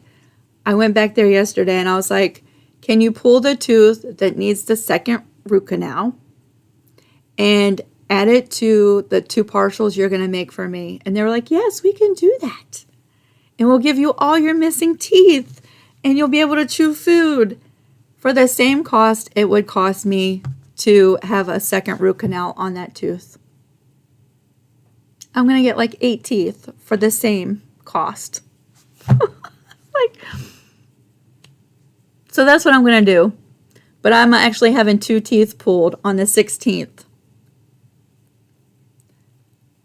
I've had 2 teeth pulled at the same time over here on this side, and 4 days later I could talk very easily. So I'm thinking on the 20th for our first class, I should be fine, maybe a little sore, but I'm going to have 9, because they're going to pull this one down here too, 9 teeth for the cost of a retreatment root canal on this tooth that's already had a root canal. But I share these things because I know I'm not the only one who goes through this stuff. And I feel like dental stuff can be just so discouraging, right?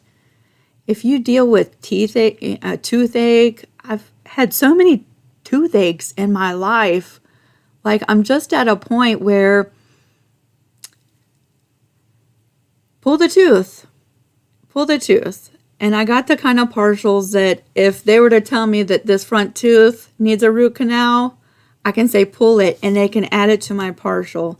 And one by one, I'm going to have nice, pretty teeth that don't hurt. That's my dental plan from here on out. From here on out. From here on out. Judy, you're in the same process.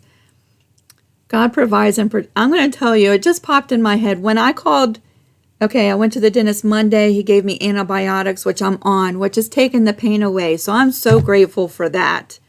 Because for 3.5 days, like, I couldn't hold conversations. I couldn't eat. I couldn't sleep. I have Googled every wives' tale for toothache relief. I've tried everything. Silly things. So thank God I'm not in pain, right? The antibiotic is working. Yesterday started no pain. Today is no pain. But yes, it can just be so disheartening. And dental stuff, even filling a cavity is expensive, right? I'm like, why? How can just average people afford this stuff? I don't know.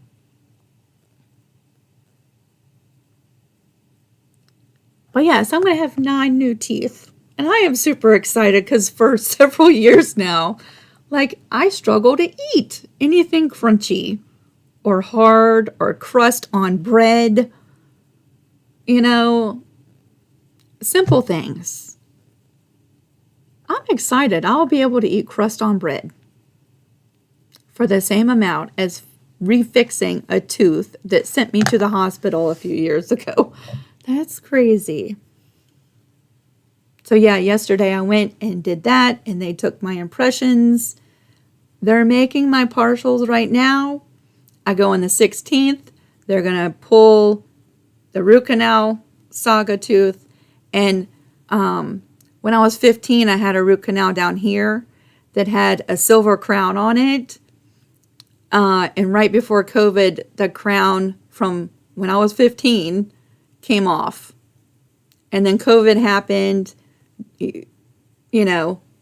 So instead of putting a crown on it, I'm just going to add it to my partial and be done with it.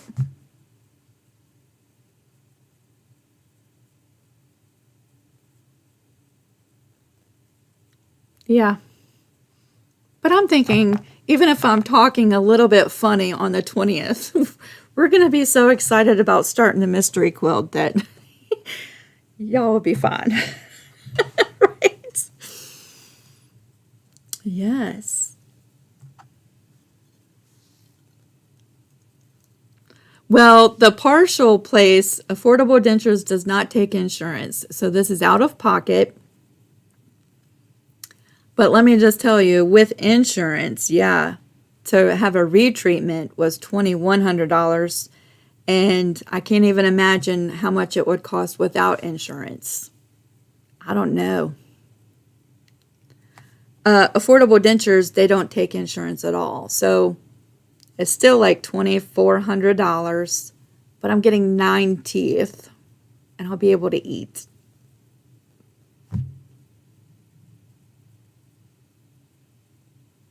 Marion, you've been there too. See, and I tell these things because, I don't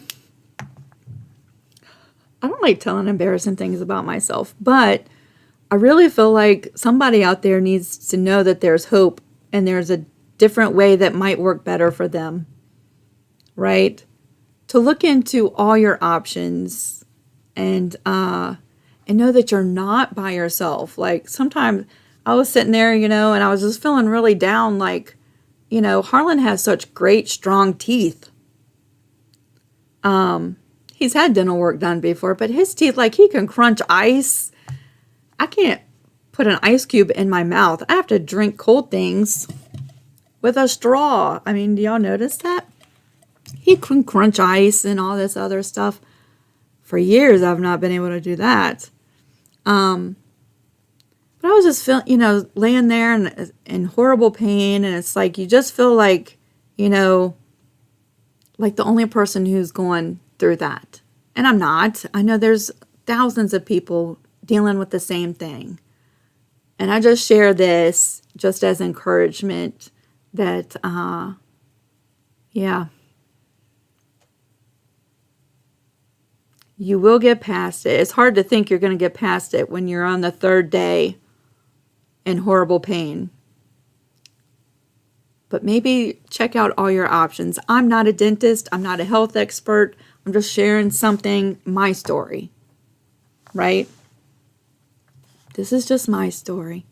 I'm not telling you to go get partials and to have all your teeth pulled. I'm just sharing what I'm doing.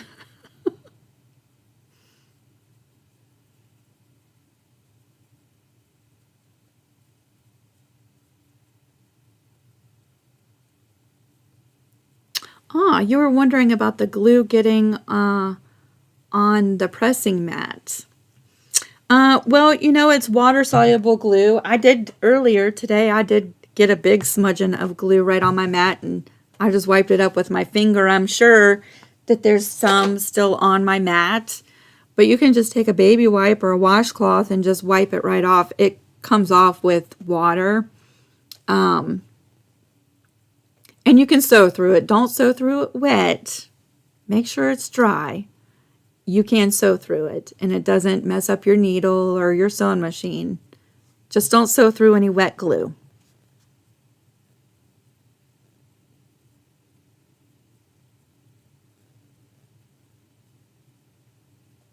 Lisa, I think I'm headed your way. You got tired of the pain and the struggles. I know. One day, and a lot of people will say, don't do dentures. That's like, you just don't want to do it. I know people who have dentures and they love them. I guess everybody's story is different. 48, at 15 years old, I had my first root canal. That's the one that the crown just came off right before 2020. That's when I started having, dental problems and issues. And it's been my entire adult life. I am exhausted from it. I have crowded teeth down here. I have a tall tooth. My teeth have never been pearly white. One day I would love to have pretty pearly white straight teeth. And I'm not against venturing into the denture option. I do think I'll take the long road because I'm super scaredy cat about getting everything pulled at one time. And I'll do the partials until I have not enough teeth to do the partials. And then I'm going to have a beautiful pearly white smile. One day I'm going to show up and my smile is going to be like blinding the camera. Y'all can be like, whoa, her teeth are so pretty. And they will be my teeth because I'm going to buy them. They're mine. But they'll be fake or dentures or, yeah.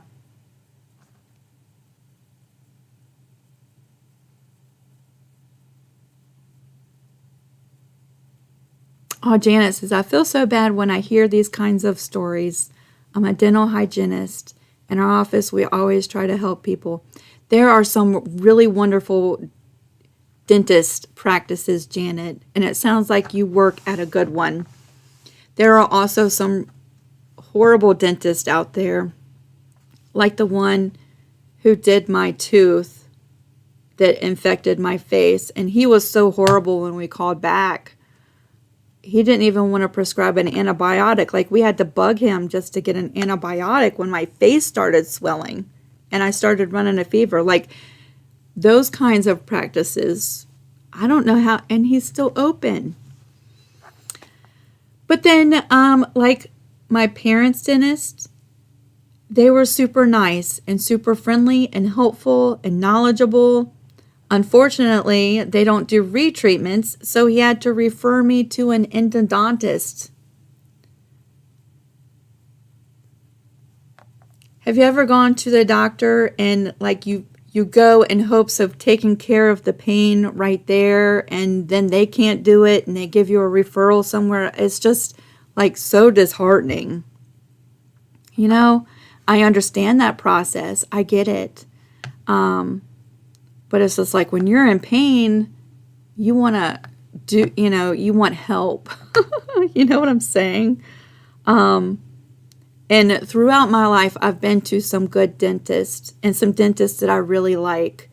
And I've also experienced some dentists who were very cruel and mean. And I had one dentist who just like totally embarrassed me in front of the hygienists that were there also. And there's no door that closes between that room and the hallway where people are walking down, and he's just saying some really not nice things about my teeth. Like, I don't already know this. So I've experienced some really nice dentists and staff, and I've experienced some not nice. Y'all are so nice. Thank you so much. All I know is the pain is real. The pain is, I'm sure I've never had a broken bone. Thank you, Jesus. I'm sure that hurts really bad. I've given birth 3 times, one time without any pain medicine, not by my choosing, right? That hurt a lot. Pain like this, like I had over the past weekend, is right there with childbirth, in my opinion. Like, it is just horrible. I don't wish that on nobody. Nobody. Thank you so much, Beverly.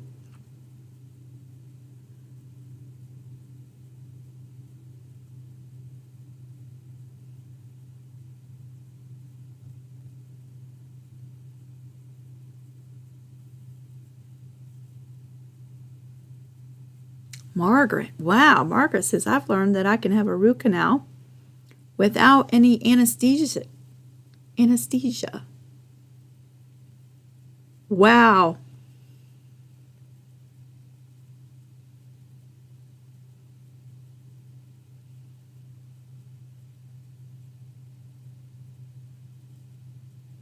Wow.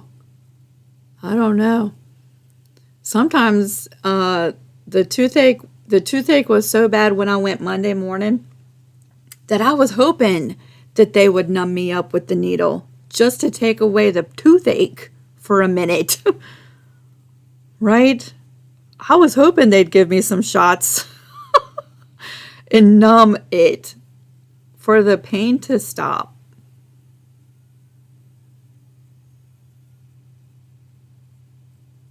But I didn't get that. He did give me antibiotics, though, and they've kicked in. So I'm a happy camper, which is great, because who wants to be in that much pain over Christmas? And then I was thinking, we have like a 12-hour drive to Vermont. How miserable would that be in that much pain? Should I stay home? Like, all these things are going through your mind, right? Thank God antibiotics are working. All of this to tell you there is hope, and there's options, right? And if I'm talking funny, the first class is because I'm having 2 teeth pulled 4 days before that. Yep. So that's my dental story. I do feel a lot better. I feel horrible because Sunday we were supposed to do our Patreon quilt retreat. I'm going to tell you, there's no way you'd want to hang out with me that day. So I need to reschedule that. With us going to Vermont next week is kind of out. So I'm looking at maybe New Year's Day. I think that would be fun. So I do need to reschedule that, but there was no way that was going to happen. But I do feel bad. I don't like rescheduling stuff, y'all.